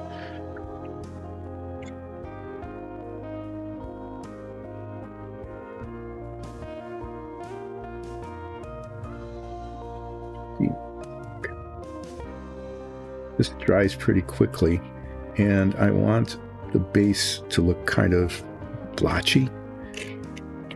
So ordinarily it was a bad idea to put a wash on. The base coat is still wet, but in this case it'll give the effect that I want.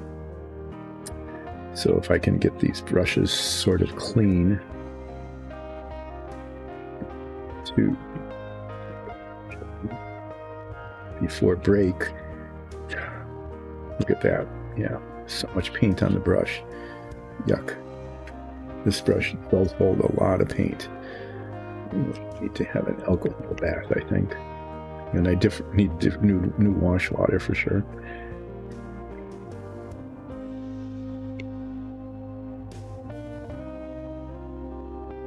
This one too. This is what I'm going to use for the wash. Don't want it to be full of paint. So it's actually coming clean fairly well. I'm just going to leave this in the water and then give that an alcohol later. Okay, the wash is this dark green. It's really kind of brownish green.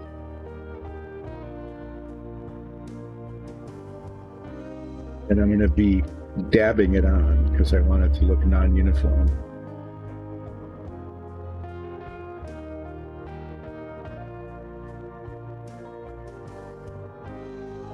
Yeah, and the timing will be pretty good in terms of taking a break.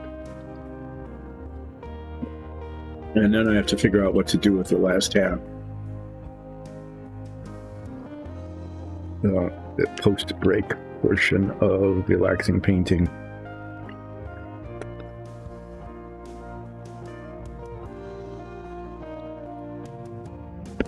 So as I said, this I'm putting it on before the paint dries because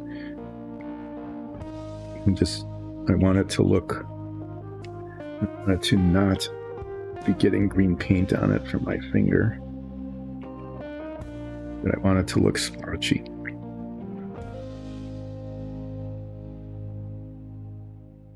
Intentionally,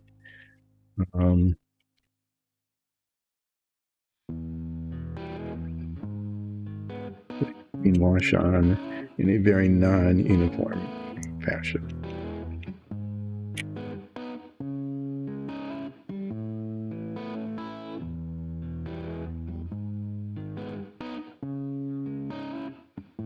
When it comes to doing things like this, I'm actually pretty good at it.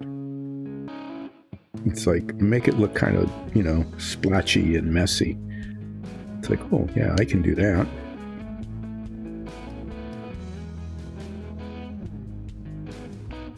Easy to do.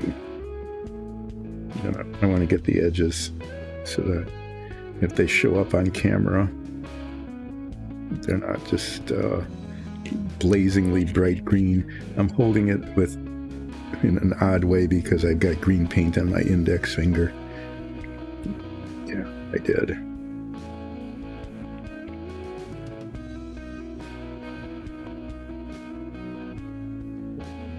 Definitely accomplished splotchy.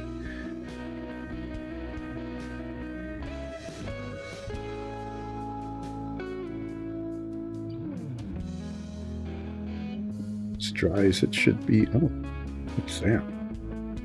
Okay. So it's like a piece of cat hair or something there.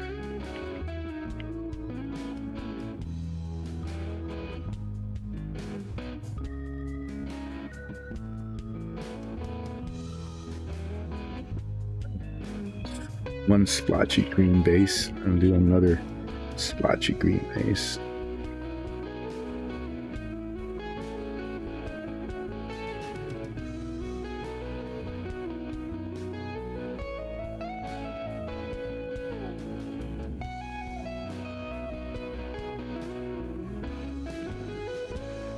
It's even splotchier because the paint is wetter.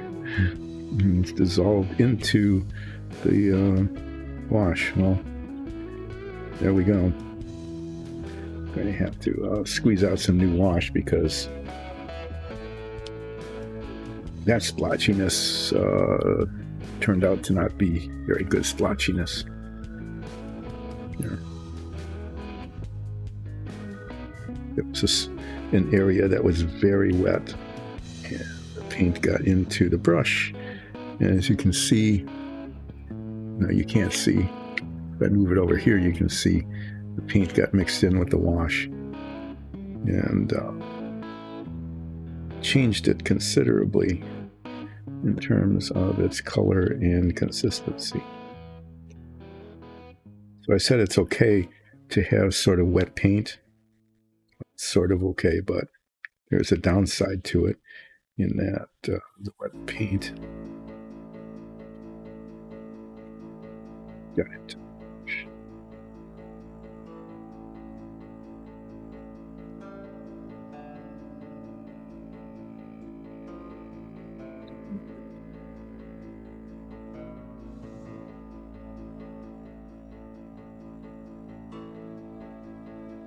Done with this, I'm going to clean the brushes. When I'm done with cleaning the brushes, I'm going to take a break and figure out what to do with the last hour and a half of relaxing painting with Dice and Dungeons.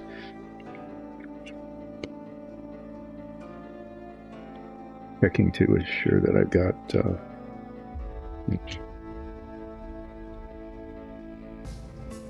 really.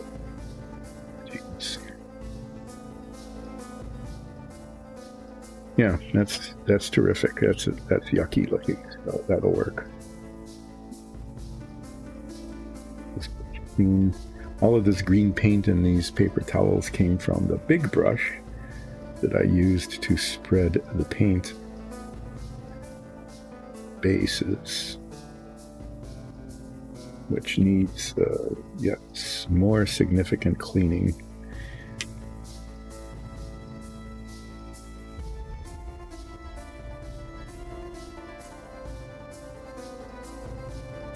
I do after break. I guess, I talked a little bit about my brother and French fried grasshoppers. That was an amusing anecdote, don't you think, huh?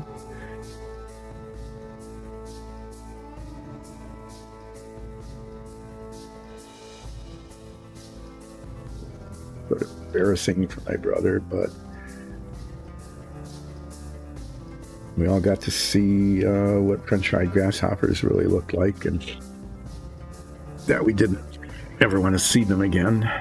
We learned that.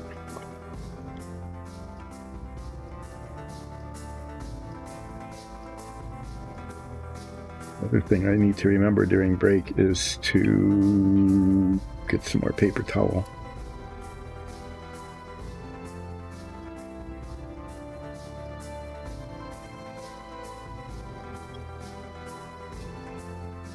This is just some, you can't see it. I don't know. Everything, I thought I moved the camera earlier so you could see over there. That's really where it should have been. You could see the palette, and the jar of isopropyl alcohols that I use when I really need to do a more thorough cleaning of a brush. Because it's a little more aggressive solvent than the water.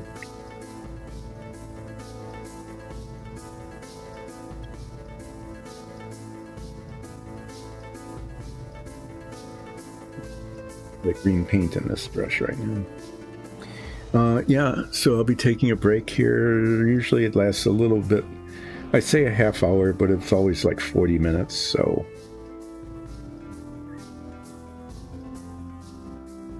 See how long it takes today. Try to see if I can, get a couple of chores done, check in on email to see if there's anything interesting or important going there. Maybe have something to eat so that I don't become incoherent during the last half of the stream any more than usual.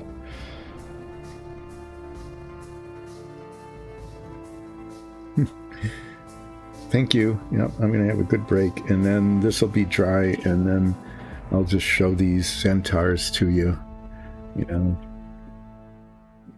and put them up with the other things that are done and paint something else. Either that giant demon thing, I'm not sure what it is, or a skull pile.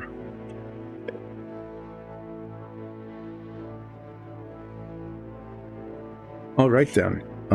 This has been Relaxing Painting with Dice and Dungeons. After break, I'll come back and talk about what Dice and Dungeons is all about and show some samples of our dungeon tiles, because those are really cool. And that's a good way to use up time rather than painting stuff. and that's always important on this stream. Maybe get the camera right. I don't know. That's always something to aim for. It's kind of like a goal. Okay, getting the camera in the right place so you can see what's going on is a goal of this show, not necessarily an objective that can be reached. It's almost like at the level of a mission statement. Be on camera. But thanks for watching so far. I will be back in half an hour-ish. Okay? Take care.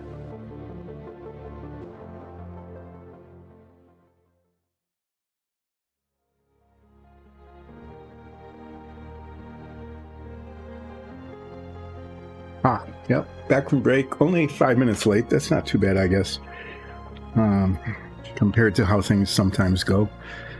Let's see. Yeah, what I should have done, didn't, is gotten some clean wash water. So I'm going to have to, one of these moments, I'm going to wander off screen, which I do from time to time, to get some clean water. This is all green from the green paint from the base. So these centaurs, I'm declaring these centaurs, for better or worse, finished. There we are. Dirty painting? Oh yeah, it's dirty wash water. We don't want unsavory. We only want savory viewers, the tasty savory kind. Yep, anyway, here's some centaurs. And on our Dungeons and Dragons campaign, there's a likelihood that sometime in the distant future, I'm going to put these aside, we might run into centaurs, because my character, Ulset Ralph, is a follower of the Order of Remarden. And Remarden, ages ago, is rumored to have sort of sought refuge in a way with the centaurs. So if I follow up as my character, trying to discover more about my backstory, my lore, we might end up going to visit centaurs. You never know.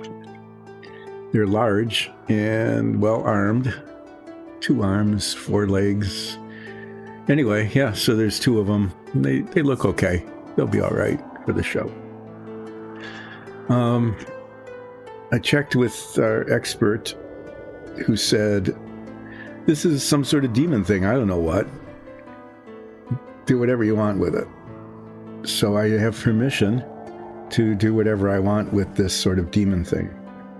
You know, there's a lot of body surface area, kind of a vicious looking face, claws, spiky stuff on top that could be fun to paint, and then these weird little wings. Leuven suggested that it be purple, that it be painted purple with red highlights. So I could actually try that. There's kind of a rough body texture, like it's furry, I guess. Is I could base coat this whole thing, pretty much the whole thing, purple, and then I could try to dry brush, maybe stipple, maybe surface dry brush, to pick up the texture of the furry body. I don't know. I have no idea how that might look. It's got some hooves here, cloven hooves. You have to do that if you're a demon, I guess. You know, it's going to be painted like dark gray or black. This spiky stuff here, that could definitely be red. The feathers here, you know, if I were skilled at dry brushing, I could pick that texturing up. Could like base coat that.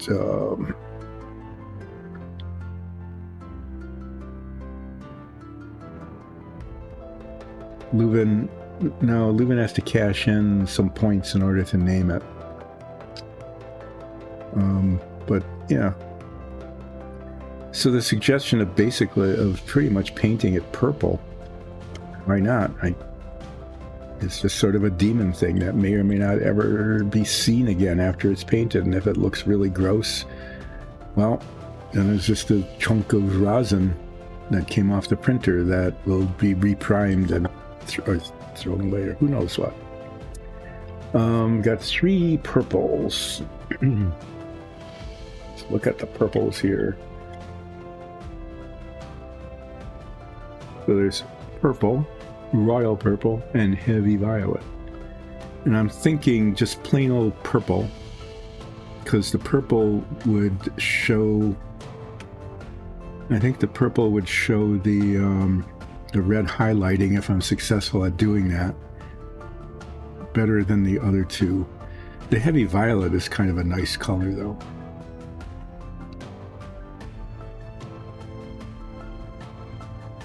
Maybe I'll do this, the wings and heavy violet, I'm not sure. Let's look at the red.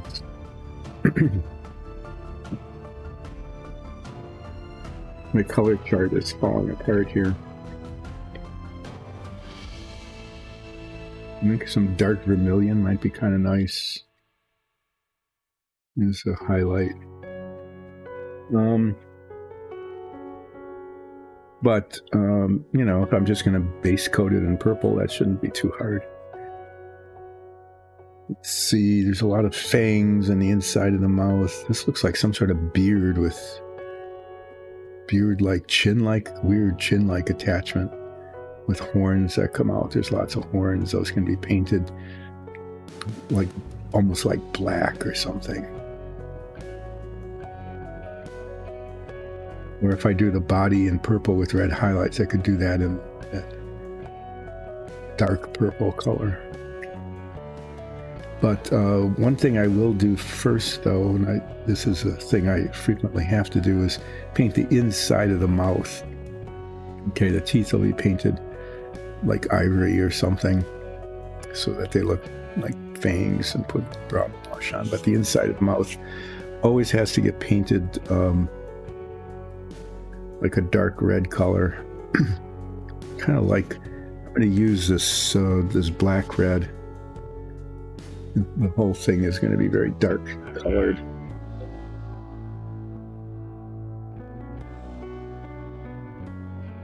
This is going to be messy because I'm getting paint, you know, in the recesses back here behind, and so the teeth are all going to get covered in red paint, and the cheeks and everything else are going to get all turned red, but those will be painted over later. The key is to get the back of the mouth this dark red color. Then the rest will, you know, come along later. Maybe I won't use that brush. I'll use what's left of this brush.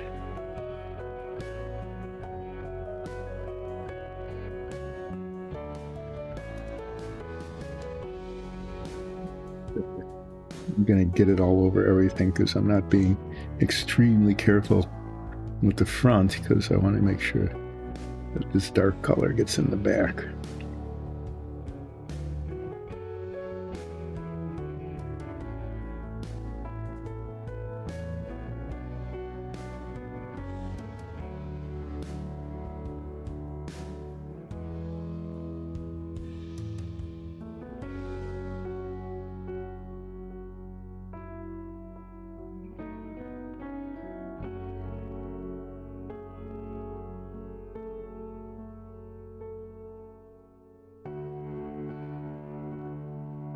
Getting the base coat on here is a good thing to do after break, because it's usual. Just the first 2 hours aren't too bad, but then I get pretty cold. It's chilly down here. That's why I have this vest on now, to warm up a little bit. But my eye-hand coordination suffers usually after break as well. You know, I'm going to put on my head magnifiers a little, for just a bit, to see how that's doing. I think okay, that looks okay when I can't see it, but yeah, it's just not well done. when I can actually see it. Squeeze out way too much paint this time. Before that, I squeezed out way too little. And I can actually see what's going on. I can see how poorly done it is. How I've missed significant parts of the inside of the mouth that will show later. Sometimes when I do this, look at it, it just gets globby all over the mouth.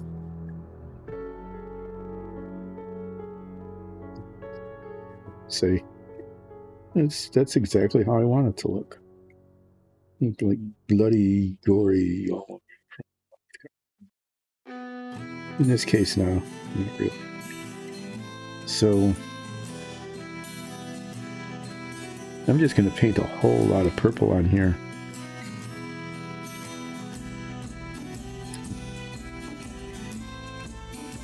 And then, try to make it look decent later by like dry brushing it or something.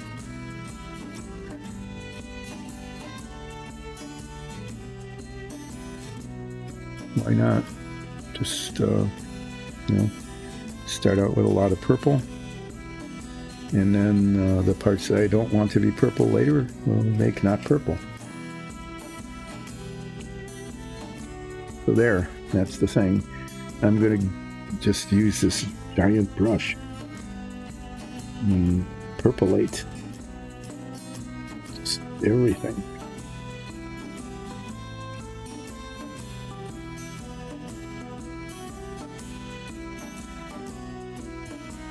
Texturing the detail later, I guess.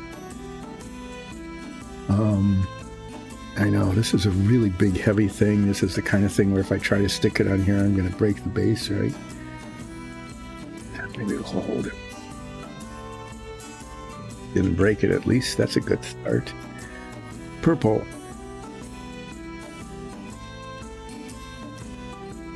There's purple. There's royal purple. There's heavy violet.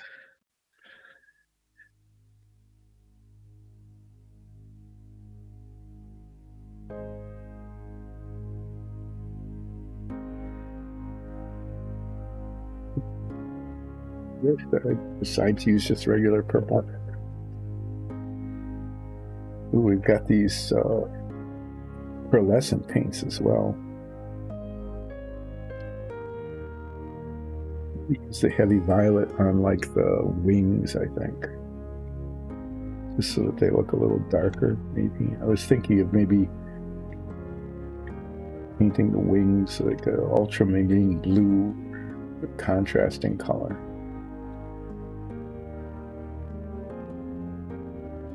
I've decided to use heavy violet on the body. But we've got those pearlescent paints, and that might be kind of fun to make this guy glowy. I mean, we could even name him Glowy, or her, or whatever. Hey, you, glowy demon monster.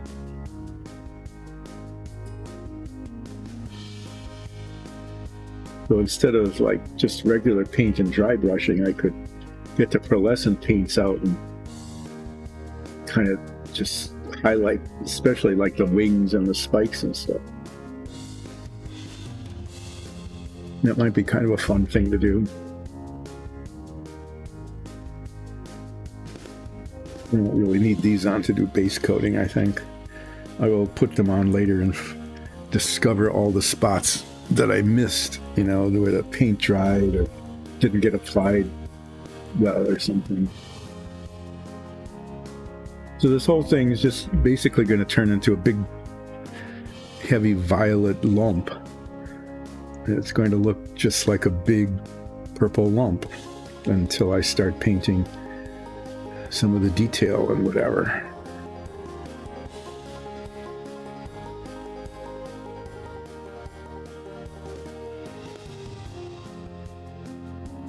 Why not?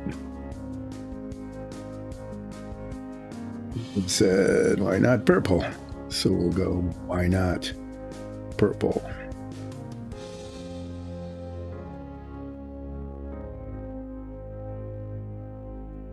Purple's going to go everywhere.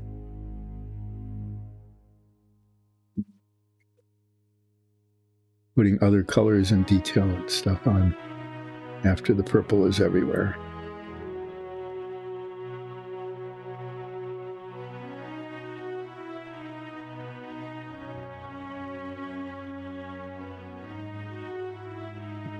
But where the teeth are going to go, and where the eyeballs will be, and the nose.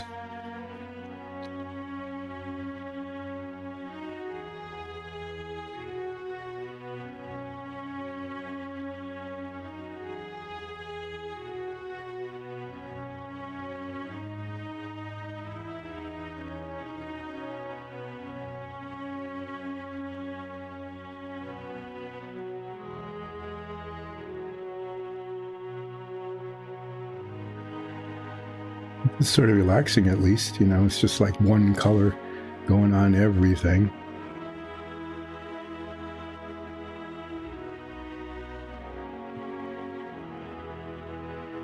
And do touching up with spots. Sometimes, you know, I've mentioned this before, when the paint dries, it will sometimes shrink, or it gives the impression of shrinking. The spikes in the wings that we painted something else. I don't know what yet, but anyway, I'll paint up to them. If not, I'm gonna, okay, that fell off. Guess we're gonna hold it this way. So when the paint dries, sometimes it shrinks a little bit and pulls away from the surface, and then there'll be spots, just dots, basically, of the primer showing through. So after the base coat dries, there's always the going back over it before doing anything else, really, to make sure that everything's covered.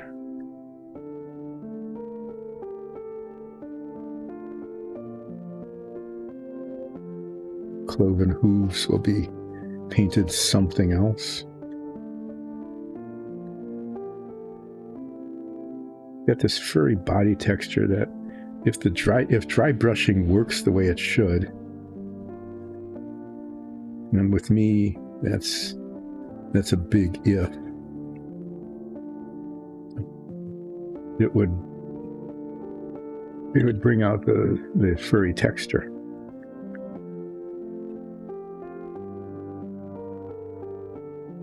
The way I'm probably going to dry brush is, instead of, you know, brushing across the surface, I might just sort of try to stipple it.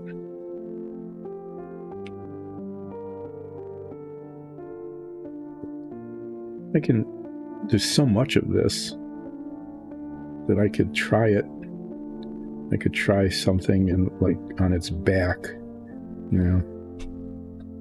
And if it didn't work, I would say, well, that didn't work. And then I would stop doing that and repaint it this color, heavy violet. I would repaint it heavy violet and then let that dry and try something else.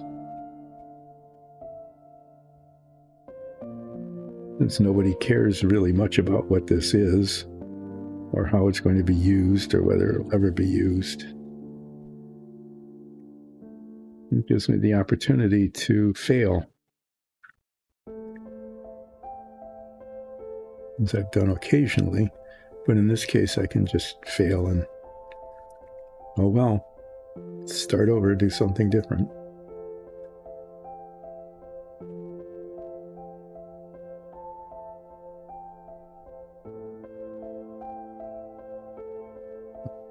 But it's purple.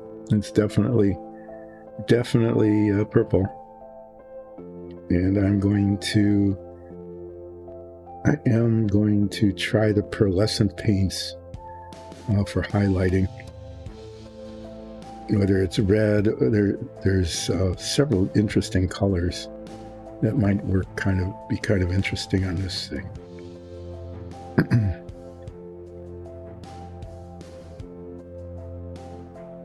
I don't know if this will dry soon enough to do it yet, this stream, or not. find out as we watch paint dry on relaxing paint drying with Dyson Dungeons. Get to use up the heavy violet though, or a chunk of it.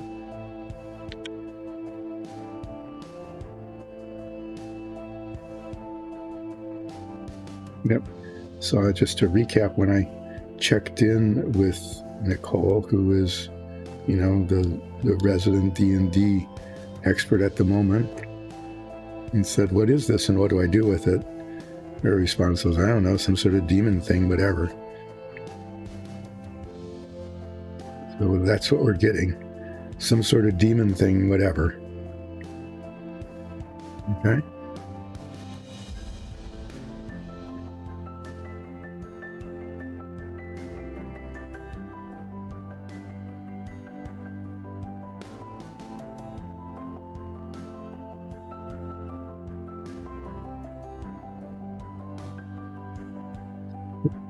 Purple.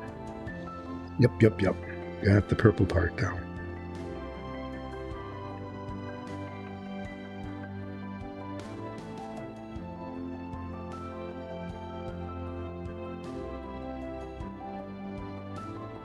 The purple part is going to have to dry, and then I need to come back and check, you know, to see what little bits of it there are where the paint pulled away, or maybe I missed a spot.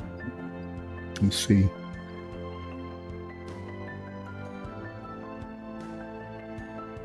Base coat on the wings.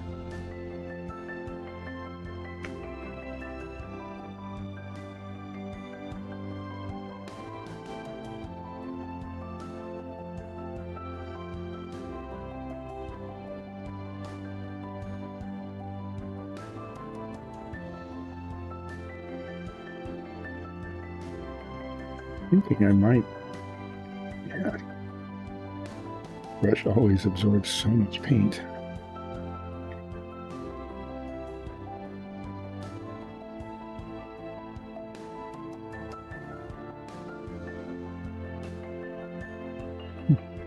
Well, the purple and the green together. No, the wash water is now really gross.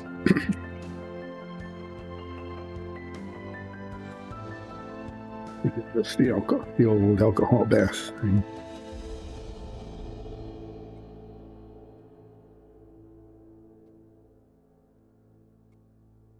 Would the base coat on the wings be like blue?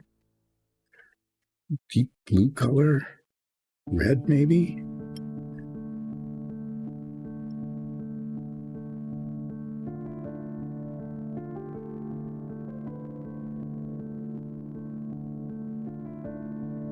Because the body color is so dark, these horns on its chin and cheeks and things, so up here, I'll probably paint a lighter color. Probably like a light gray, the dark wash. Teeth will be typical ivory with a brown wash. That's always kind of the typical tooth color. White. Trying to maintain some continuity with the other, with all the everything else, or just because I can't think of any other way to do it.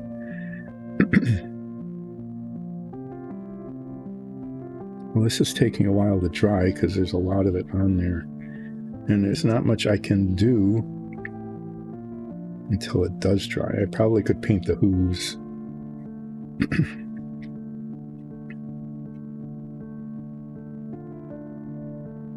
Still really wet down there, especially a spot there right on the inside.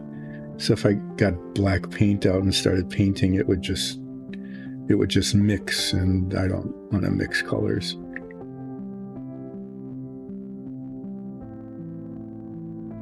Already, okay, I'm starting to see, like there's one of those little dots here on the shoulder that I had talked about. As the paint dries, sometimes it shrinks and it pulls away and leaves a little round spot.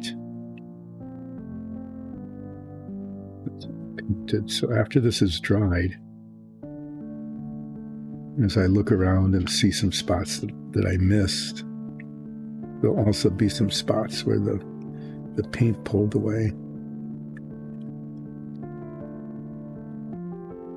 While we're watching the demon paint, I'm going to just set it down here so that you can see it drying.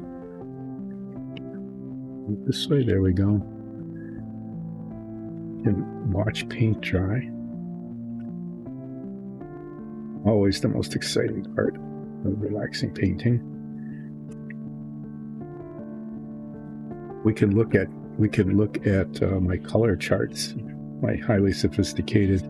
Spread a little paint on a piece of paper or cardboard so you can see what color it really is, because you can't tell by looking at the bottle or the bottle cap.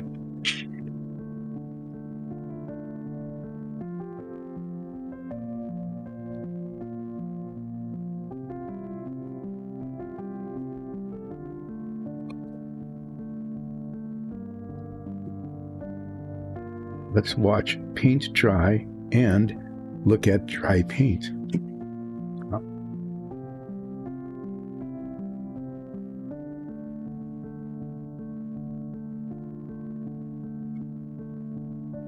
Could even talk about TV trays more. There was that. Just up top, near the top of the screen. Move this out of the way so I don't mush into it too much. And put the color charts here. So we've got these pearlescent paints, which are very thick. Okay, as you can see, there's a lot of. In order to get them on there, they're almost like a wash. You know, they're translucent, but very globby, thick. So there's a scuff that I could use for highlighting, but there's also these there's violet, purple, and neon purple, which is kind of white with little purplish specks in it. With this kind of purple, I could do purple on purple, especially maybe on the wings, even the scarlet. And I'm thinking it might be fun to do something like that to make him him or her, whatever. There's genderless. This is a genderless, they are a genderless demon thing of some sort. I'm thinking this dark one won't show, but this purple might show. The neon purple, I don't know, that's probably not going to work. It's almost greenish in it. I might try that, or even the scarlet as a highlight. The scarlet would look good on the wings and the flamey bits up here. I'm going to use those instead of a regular paint and just kind of stipple it on and see how it looks. I mean, what can go wrong, right? And then there's the horns and the claws and the hooves and the teeth, you know, the yellow beady eyes, all those typical kinds of things. Yeah, so I think what I'll do is next, once that dries, which some places it's not drying that well, is I'm going to get the scarlet and the violet out.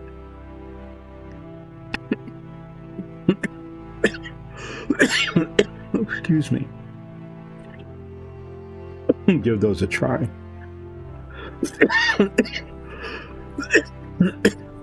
So this heavy violet is what the base coat on the body is.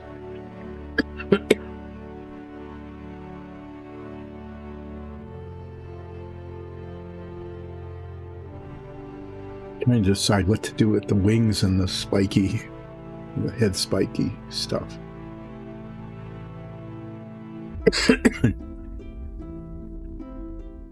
Even if I use a different color pearlescent on it, you know, like the scarlet instead of the purple, I might want a different base coat. Excuse me. Like I might use this ultramarine blue. I think I'll do that. Why not? Ultramarine blue it is.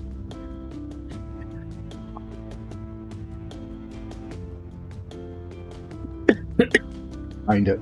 That's a good excuse to be poking around in here because I'm not sure I've used it before.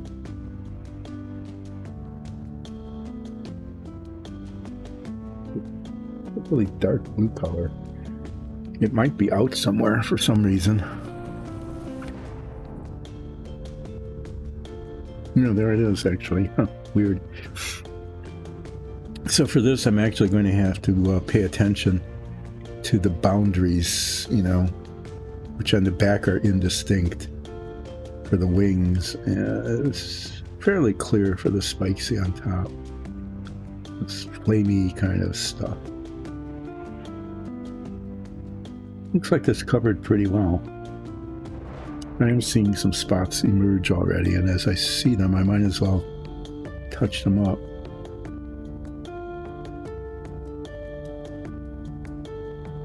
These little spots that either weren't covered right or the paint pulled away. So I'll just rotate this and touch them up as I see them.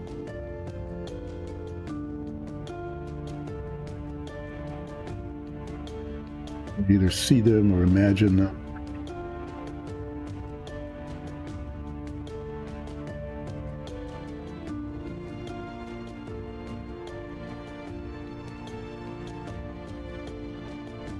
As I continue to wait for the paint to dry enough to be able to actually paint some of the other features of the model. Getting close to where I could paint the hooves and just get that over with. Those, of course, have to be painted like a really dark gray or black, because what else can you do with them, right?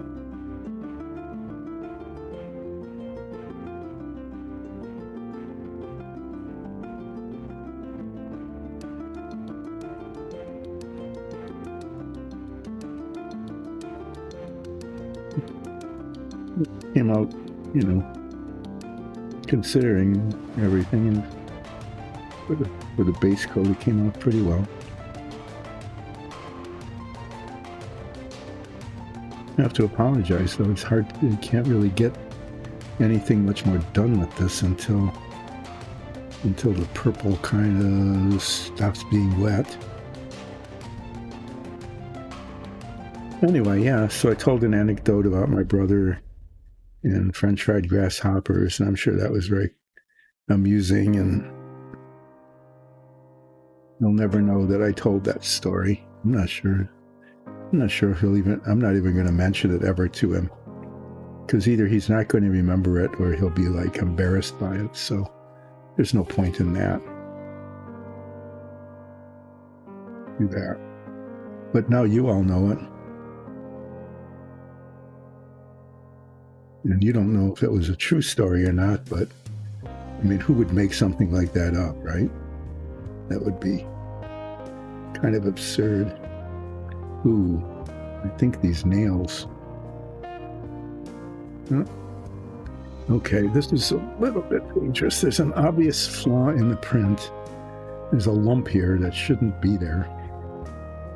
That should come off. But it should come off without breaking the finger. I didn't notice that before the painting, but it's more than just like a wart, right? It's not like a finger wart. So if it comes off, fine. If it doesn't, actually, that's the kind of thing I should, going to be right back.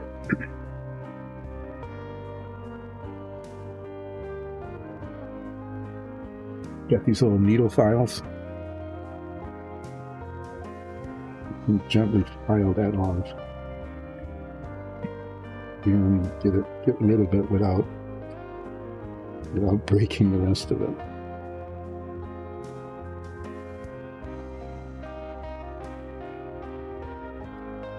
Still wet paint there. Don't touch the wet paint.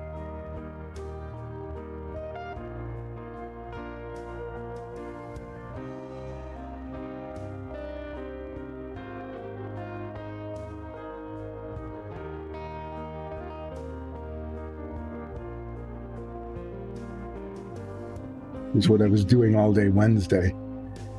I was doing this kind of following of the missile tubes on the submarine.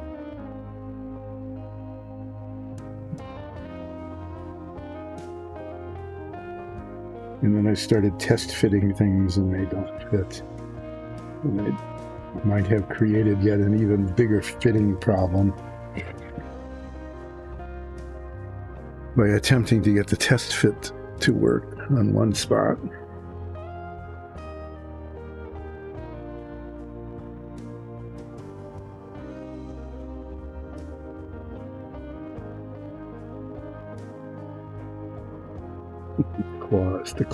The hand claws need to be like flaming red, like big bloody red manicured, like that dark red manicure kind of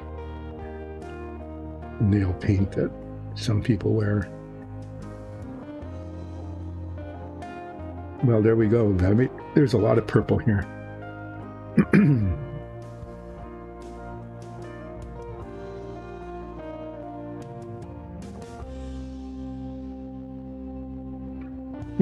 It's dry enough down at the feet that I can paint the hooves, so at least I can get some of that detail done. There's still the paint pooled up here back on the shoulders, and there's a really big wet area there where if I tried to paint the wings, unless I waited until the very end, and once I got there, the paint would mix. You can just see it. You can see the gloss on there. That should dry soon. Quickly. I mean, sooner or later anyway. Now I clean this brush and then I see another spot. Might as well just leave it not cleaned, right?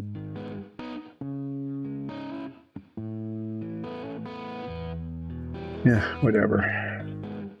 Let's do some hoof painting. There's black. There's black hooves. No. Just like the fingernails. Just like the fingernails. Let's make them red.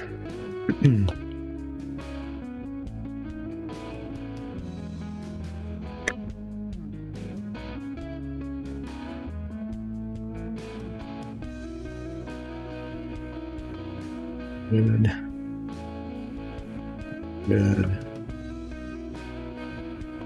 Dark vermilion. So dark vermilion. Can't remember if this comes kind of orangish or not. You can always repaint it if it doesn't come out well. You can just paint over it with a different color.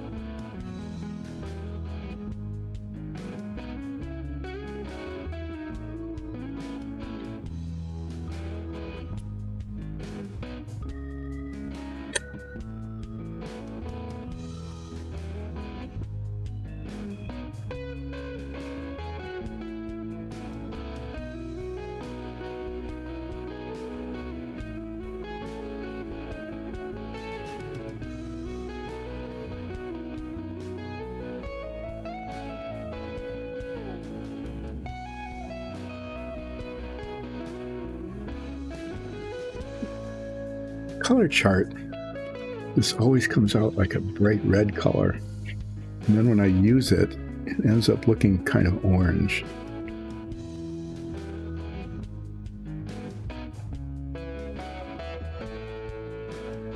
It's just going to look stupid. It is.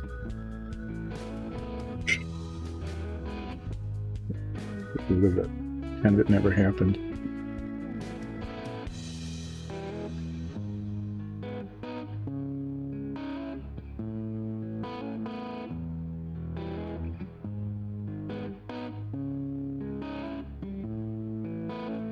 Be done, and that's to resort to scarlet red.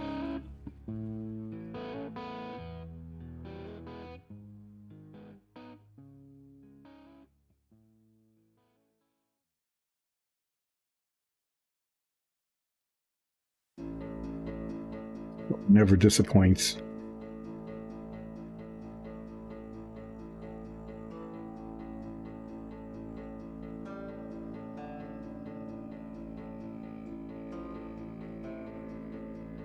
It's on and it looks kind of bright red, and then it darkens as it dries. And it's a good color. And if I'm going to use the pearlescence, I might even do like a pearlescent wash over it.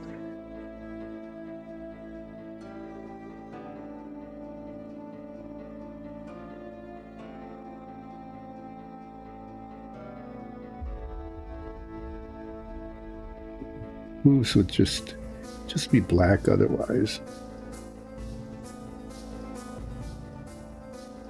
This demon decided to get a fancy pedicure as well as a fancy manicure, because the fingernails are going to be painted this color too.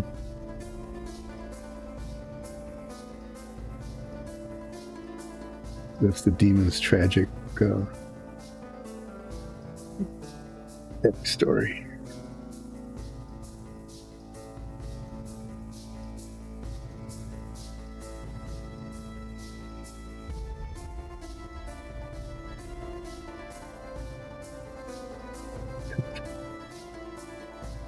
Treatment including what do they call them, mani-pedis or something? Because you can't say all the syllables nowadays. You know, when you talk, you have to just cut out some of the syllables of what you're saying. I got a manicure and a pedicure. No, I got a mani-pedi. I guess that's what you need to say. I wouldn't know. Or do those kinds of things with my manis and pedis.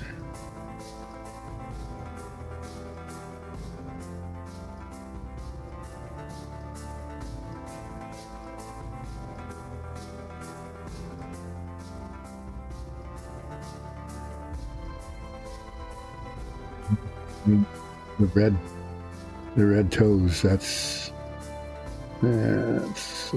something there. Yeah, I'm going to put I should be able to paint the fingernails without these, but no. To be able to.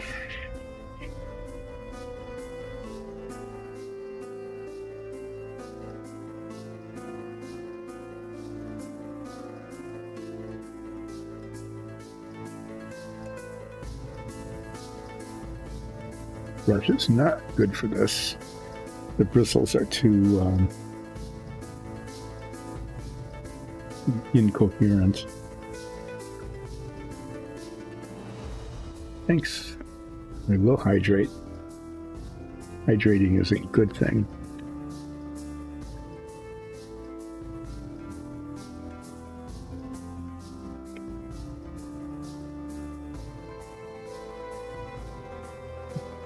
Use my teeny tiny brush. I'm going to try this.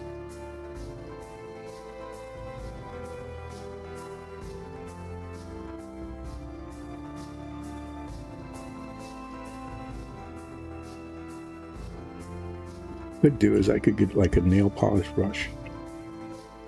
Do like an official mani-pedi, whatever.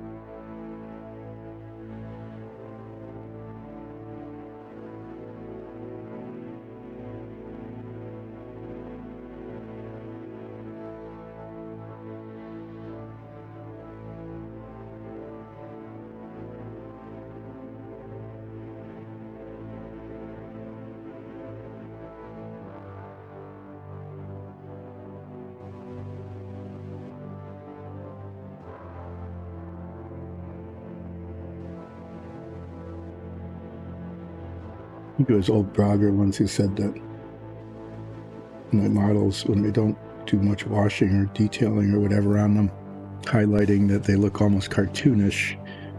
Well, this guy, this demon thing is going to end up looking cartoonish because, let's just face it, they're pretty cartoonish.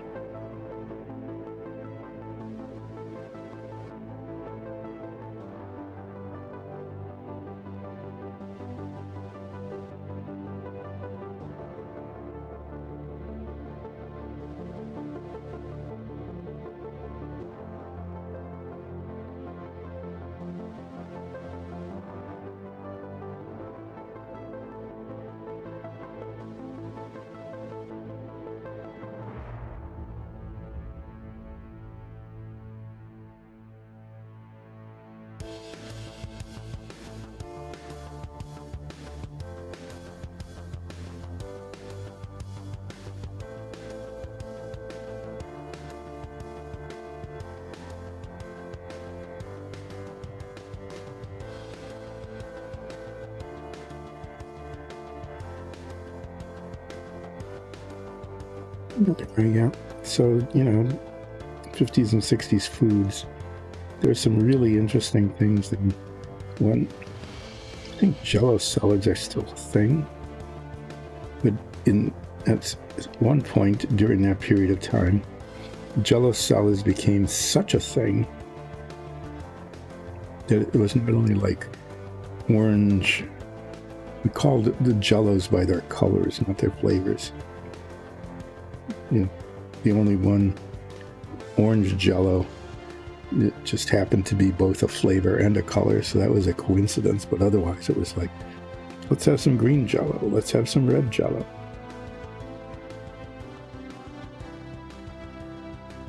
So it's like kind of indistinct flavors. There were different colors. So instead of just having like orange Jello with canned fruit salad mixed in, it's a Jello salad. Jello said, well, we could do savory salads too. And what do you mean by that? Well, what if we put like vegetables in? Carrots and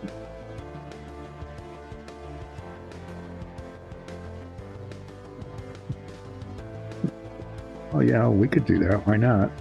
But that doesn't go well with like red Jello. So they made vegetable flavored Jellos for Jello salads. I remember one was like celery, and it was in fact veggie flavored. And they were kind of light green, kind of chartreusey colored.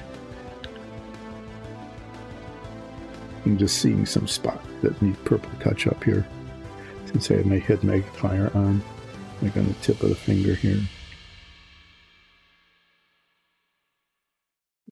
Get it with my head magnifier. I'm going to do the purple touch up as necessary.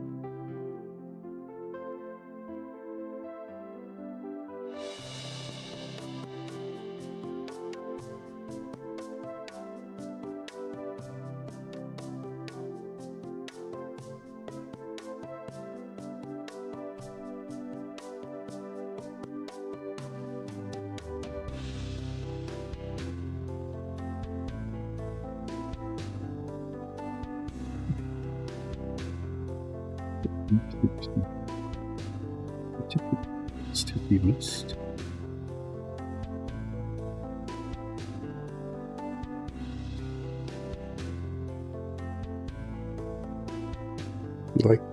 How do you like the red toes? What do you think?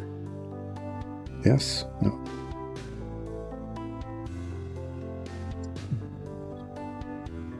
I'm gonna have to do some touching up on the red in the feet.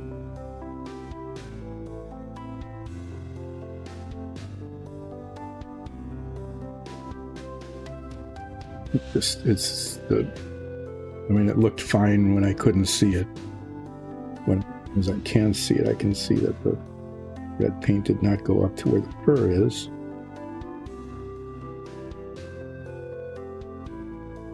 And I just need to go around the outsides of these and correct that problem.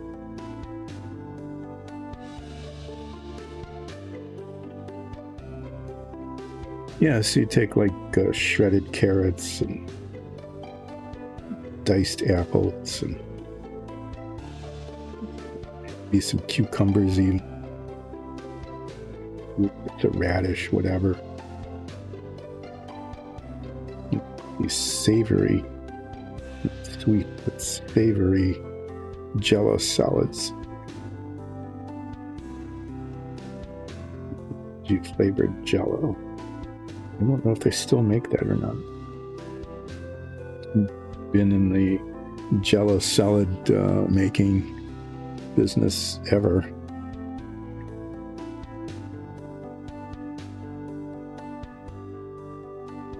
That was a big deal back then, Jello salads. So if you'd go to family gathering and you had people all brought dishes, you'd end up with like 4 different kinds of Jell-O salads. Most of them would just be red Jell-O with and mixed fruit mixed into it, right? There'd be like 3 of those. Oh no, we should have checked ahead of time. So don't worry, everybody loves this, so I'll eat it. One person would take 1 spoonful of it. Or what usually happens is take 1 spoonful of it and put it on their kid's plate and say, eat this.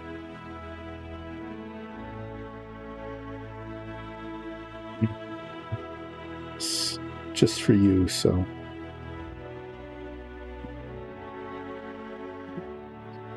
We made it just for you, so don't disappoint her. Eat your Jell-O fruit salads. The rest of it was just like, what do we do with this? Especially since there's 3 of them. But then somebody would bring you got the celery Jell-O. Everybody would try it. Oh, it tastes like celery. Huh?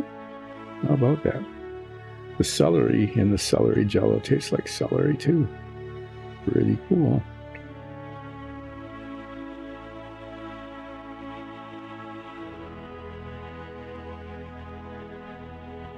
I think we actually have one of those cookbooks. It's called The Joy of Jell-O. Like 50 pages of Jell-O based stuff.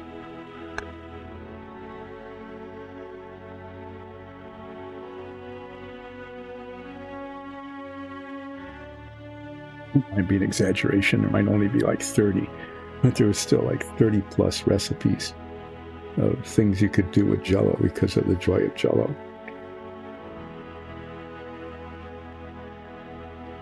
You had all these this wonderful catchphrase, there's always room for Jell-O. So, back when we all started overeating, eating way too much, just as I clean the brush, right? Oh, let's clean the brush and then look and see spots on the tail that are obvious that needed to be touched up. Because when I looked all around this thing with my special head magnifiers on, I didn't see those. Anyway, I think you need to look it up. I don't know if you can get copies of it on the internet or whether you need to go to like an antique bookstore or whether you just have to use your imagination. But yeah, you need to check into the joys of Jell-O. And all of the things you could make like a 5-course meal with Jell-Os.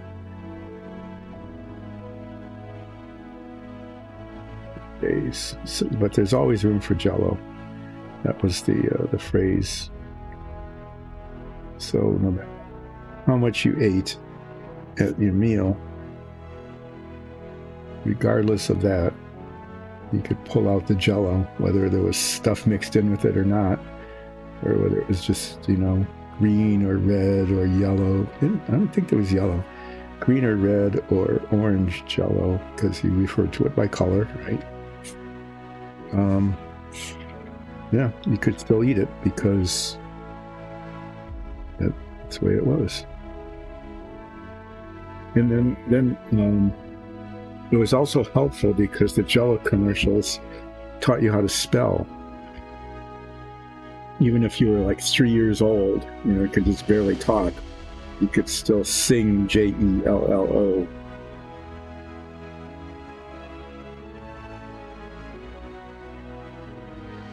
Jell-O is one of those weird things like facial tissues or Kleenexes, where the brand name became the generic name for the thing.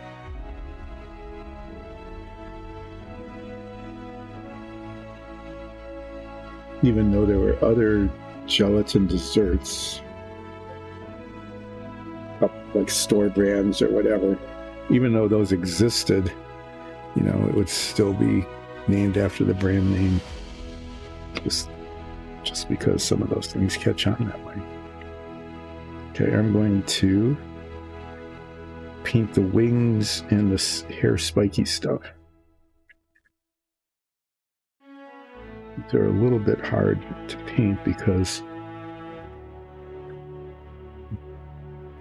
paint the spiky things on its head first. One of those things where when they're spiky like that, paint needs to get way down to all the crevices and leaving significant opportunity for mix that well to miss spots. So I'm using a not so good, not bad but not perfect brush, poking it down into it.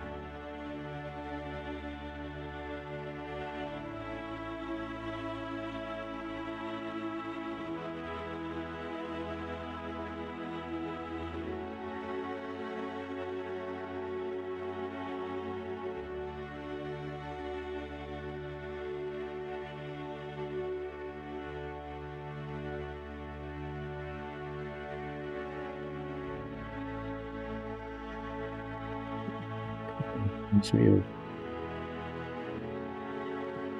characters on what Teenage Mutant Ninja Turtles. That was what Bebop and Rocksteady. I think Bebop had kind of like a mohawk. Face didn't look like this at all, but you know, it had a spiky hair thing. So that's really about the only thing that they have in common, so I don't know why it reminded me of that, because there's not much similarity otherwise at all. But there it is. I reminisced about Teenage Mutant Ninja Turtles because I used to watch that with the kids all the time.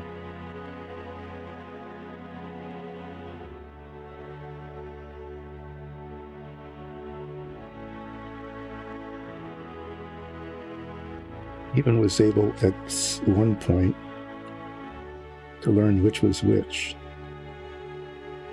You know, there was the blue one, the red one, the yellow one, and then the other purple.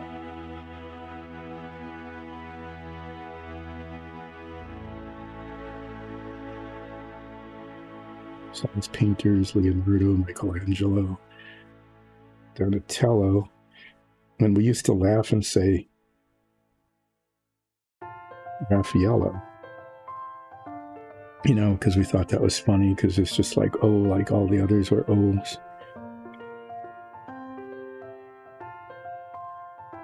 Turns out that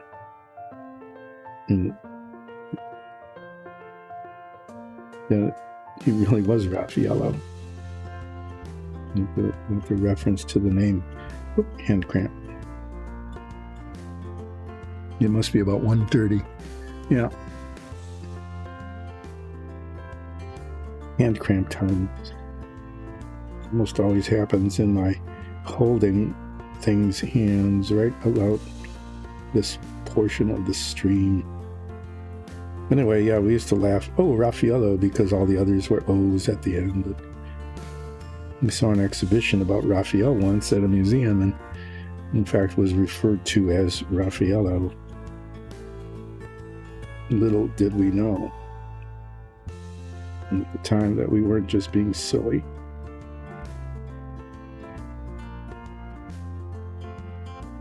Sure, I remember which was which anymore. I think Leonardo was the blue one.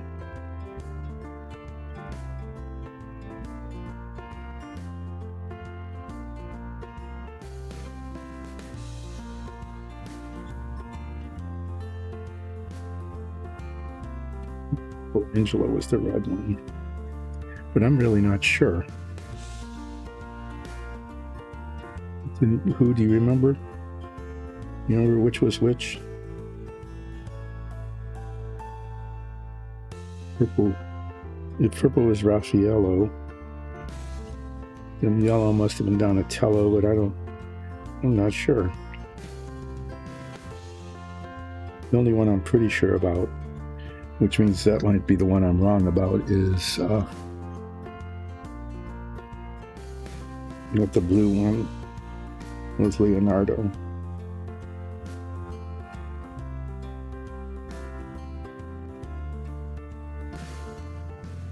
Like a 1 in 4 chance I got him right.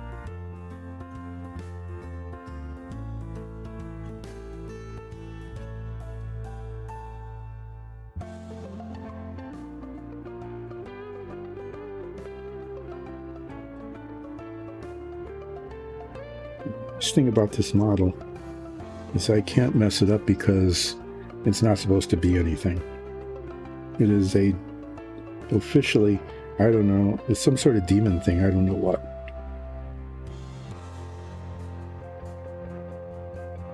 This official D&D classification. And as such, I have free reign to just make a mess of it, which is pretty good because I can probably do that.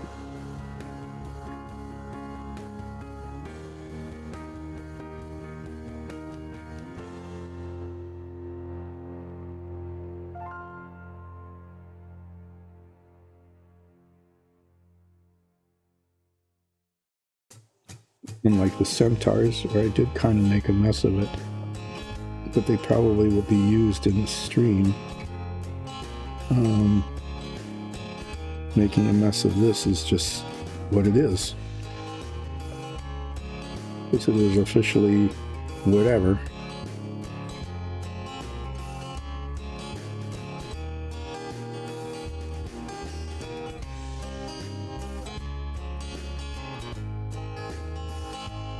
After I finish this wing, I need to let the paint dry again before I can do anything more with it. Really, I could paint the face spikes, I guess. But in the last, what I want to do though is,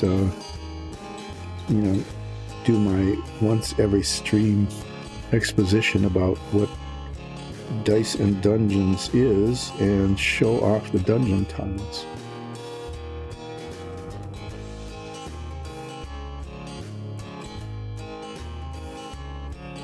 Get this blue paint into the nooks and crannies of these ridiculously little wings. Like, why are there wings?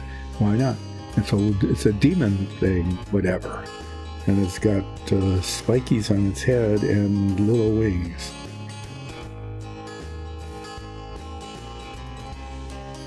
Because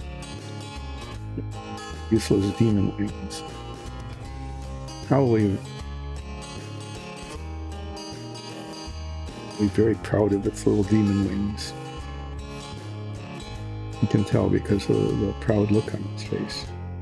Oh, I have demon wings and you don't. So there.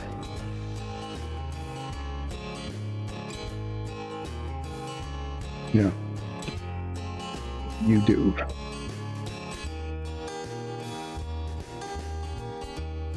To get some of this stuff, at least a little bit out of the way.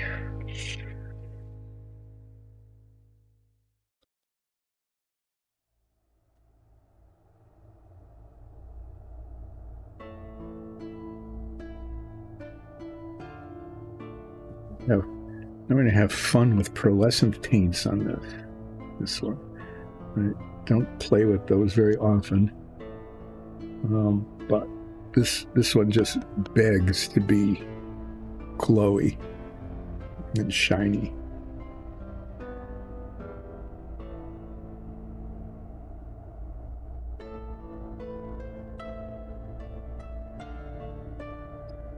But first, take these off. Off come the head magnifiers.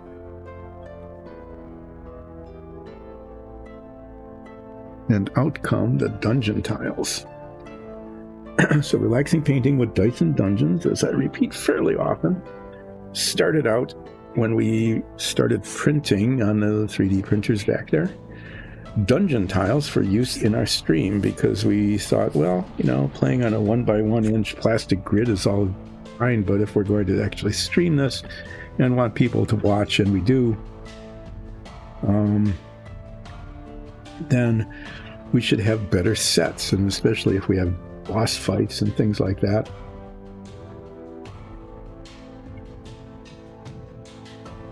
Why not have really cool settings, like some of the things that are showing up underneath me on this stream that kind of scroll along.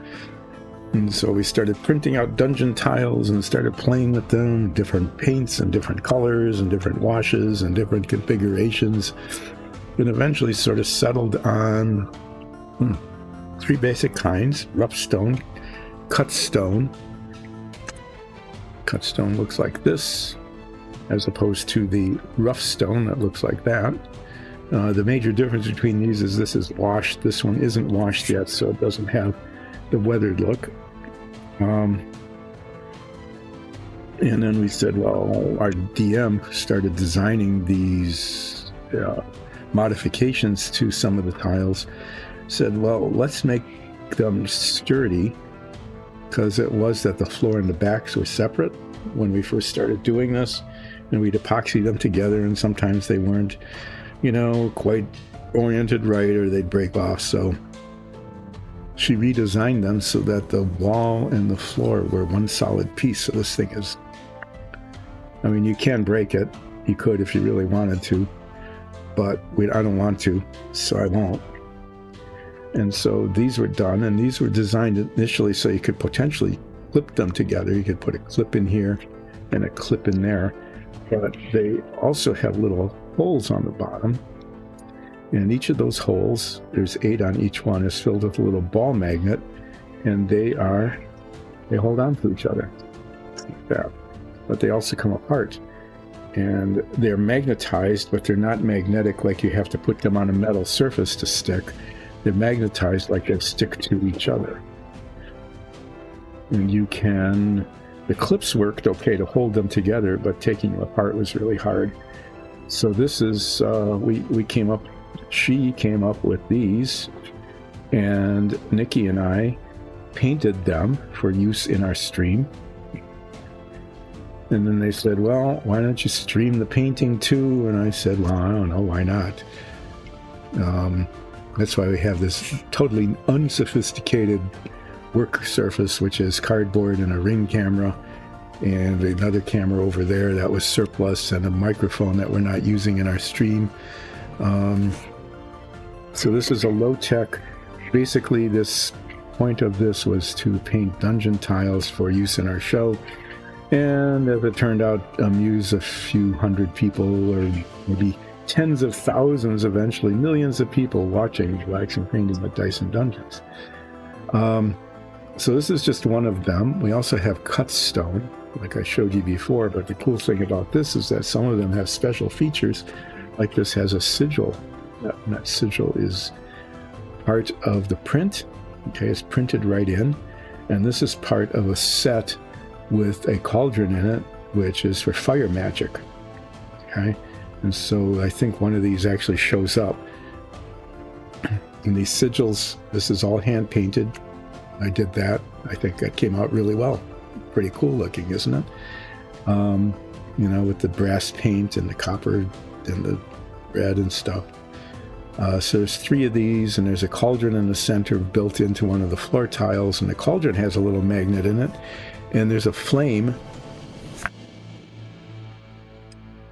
that looks sort of like this, okay, that also has a little magnet in the base, and that goes into the cauldron, and when the wizard says flame on, or start the fire, or burst into flame, or whatever, the DM can put the flame into the cauldron, and now the dungeon has a flame. And I just recently brought these out because our third is made of wood. It's not made of wood, it's made to look like wood. And these are really cool. They're also magnetic, the same way. Okay, same sort of features.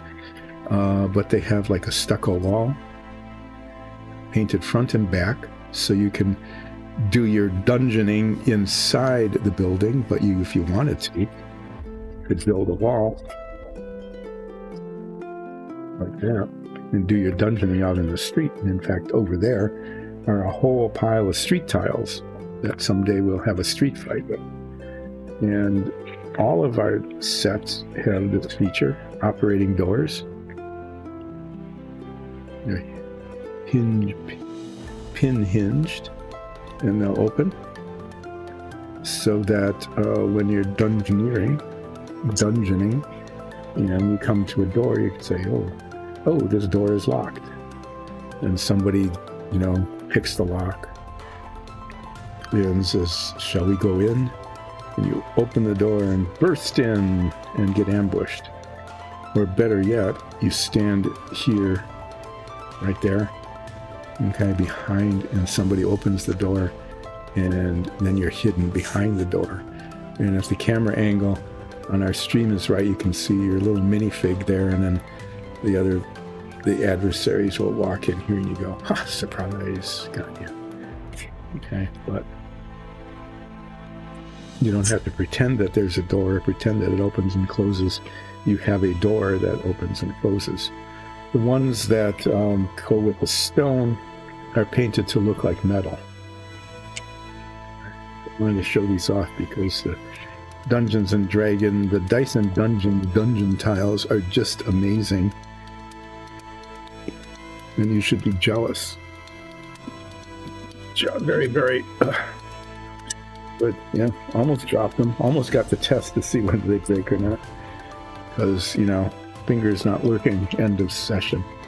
So this stream started painting these and painting our minifigs and painting the figures of the adversaries that we ran into or are going to run into.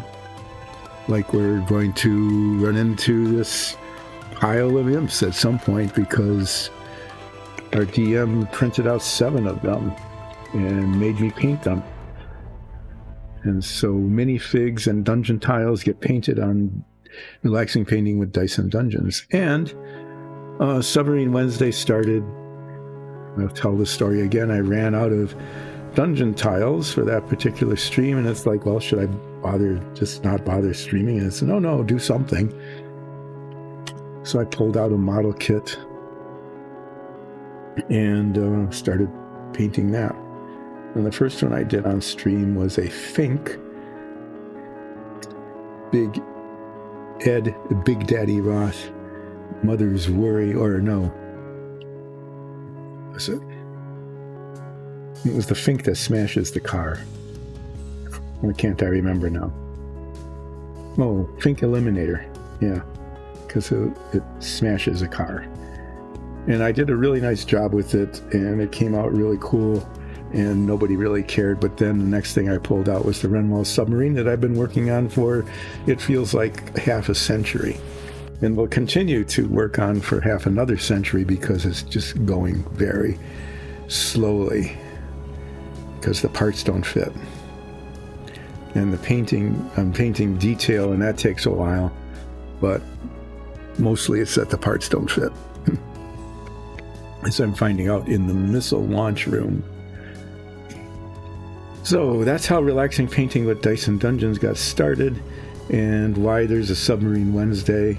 And what you really need to do, is check out our D&D campaign. And if you can't catch it with the live chat on Sunday at 2, 3 Sundays a month, you can catch up all of the old episodes right up until the present time on YouTube or as a podcast. And that would be really cool if you did that. And if you like what you're seeing or hearing, I'm just trying to make sure, I guess the music's still playing, the counter's going, and I can't find the cursor on the screen with my mouse. Weird. It's like the mouse it's way over there. It was on the other monitor.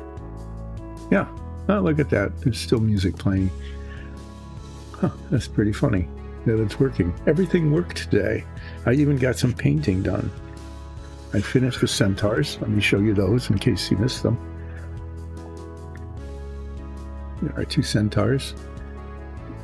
Ready to be friends or adversaries. Can't tell which. At some point in the future on our D&D stream.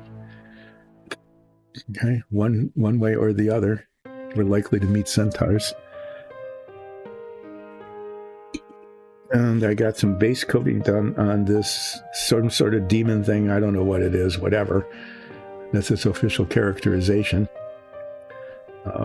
Got some purple on there, got the wings and the spiky things painted. Did its mani-pedi, I guess, yeah. And it's ready for pearlescent highlighting. Get to see pearlescent highlighting on this, some sort of demon thing, whatever, on Monday, on Relaxing Painting with Dice and Dungeons. And then Wednesday, I will likely go back to the missile room, and what you're going to be seeing on Wednesday, I want to give you a preview of that so that you can decide whether you really want to see it, and you might want to, because it's going to be pretty awful. I'm going to be trying to fit together the 3 decks and several of the missile tubes into the hull of the submarine to see if they actually work. And I know that the missile tubes don't fit into the bottom deck because the slots and the tabs don't match up. And I've got a couple of them sort of fitting, but I might have made them a little too short, so I'm concerned about the height of the missile tubes and whether they'll fit between the upper and the lower decks. Just really, yeah. Because my experience in the past is that if something's supposed to be this long, okay, the one that came with the kit was that long, and then another one was this long, another one was that long, and none of them were the right length of the 3 tubes for the periscopes and radio antenna. None of the 3 were the right length, and all 3 were a different length. It was pretty amazingly bad, but I was able to measure them and get them filed down to the right height, and they fit and they're okay, but I don't want to have to do that with 15 missile tubes, really. Maybe I'll just, at this point, abandon the whole thing and just say, no, can't be done. Or maybe it'll work. Maybe it'll work out just fine, in which case I'll go, wow, that was a surprisingly nice thing that happened, and it all fits. That's why you want to come in on, especially next week's Submarine Wednesday, because either it will be a really frustrating mess where nothing fits at all, and I'm really not sure how or whether they should be fixed so that they do fit, or everything will just go together like really nicely, and I'll go, well, what was I fretting about anyway? The only way to know which way it goes is to join Relaxing Painting, the unrelaxing fitting together missile tubes session next week, Wednesday. But Monday on Relaxing Painting with Dice and Dungeons, it will be Relaxing Painting, because I'm going to be getting out pearlescent paint, which is really kind of a shiny wash. Really, it's translucent. And I'm going to be like dry brushing all over this thing with like light purple and fiery red. And it's going to get all shiny looking and weird and stuff. And I'll do something on the hooves to make them look a little less monochrome.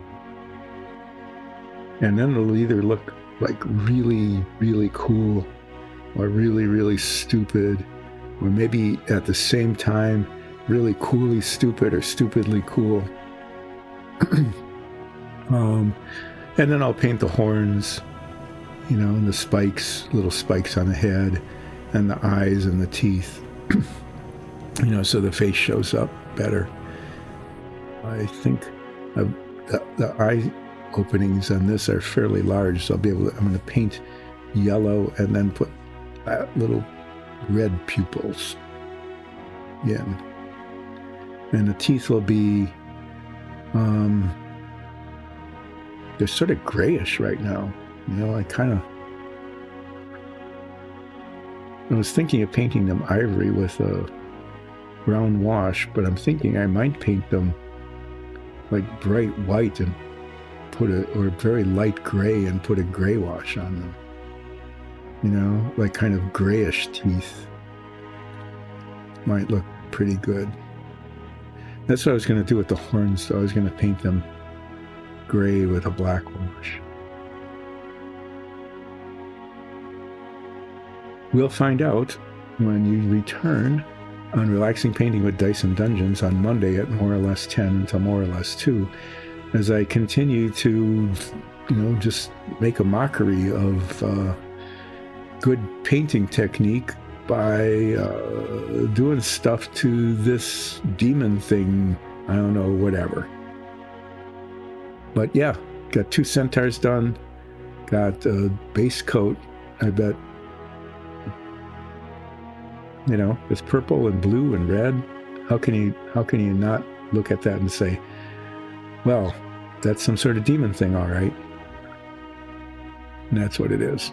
So let's see what happens to this on Monday, and then definitely join Submarine Wednesday, where either it will be an incredibly frustrating, horrible disaster, or it will be a wonderful celebration of surprisingly good fit. Be there and find out.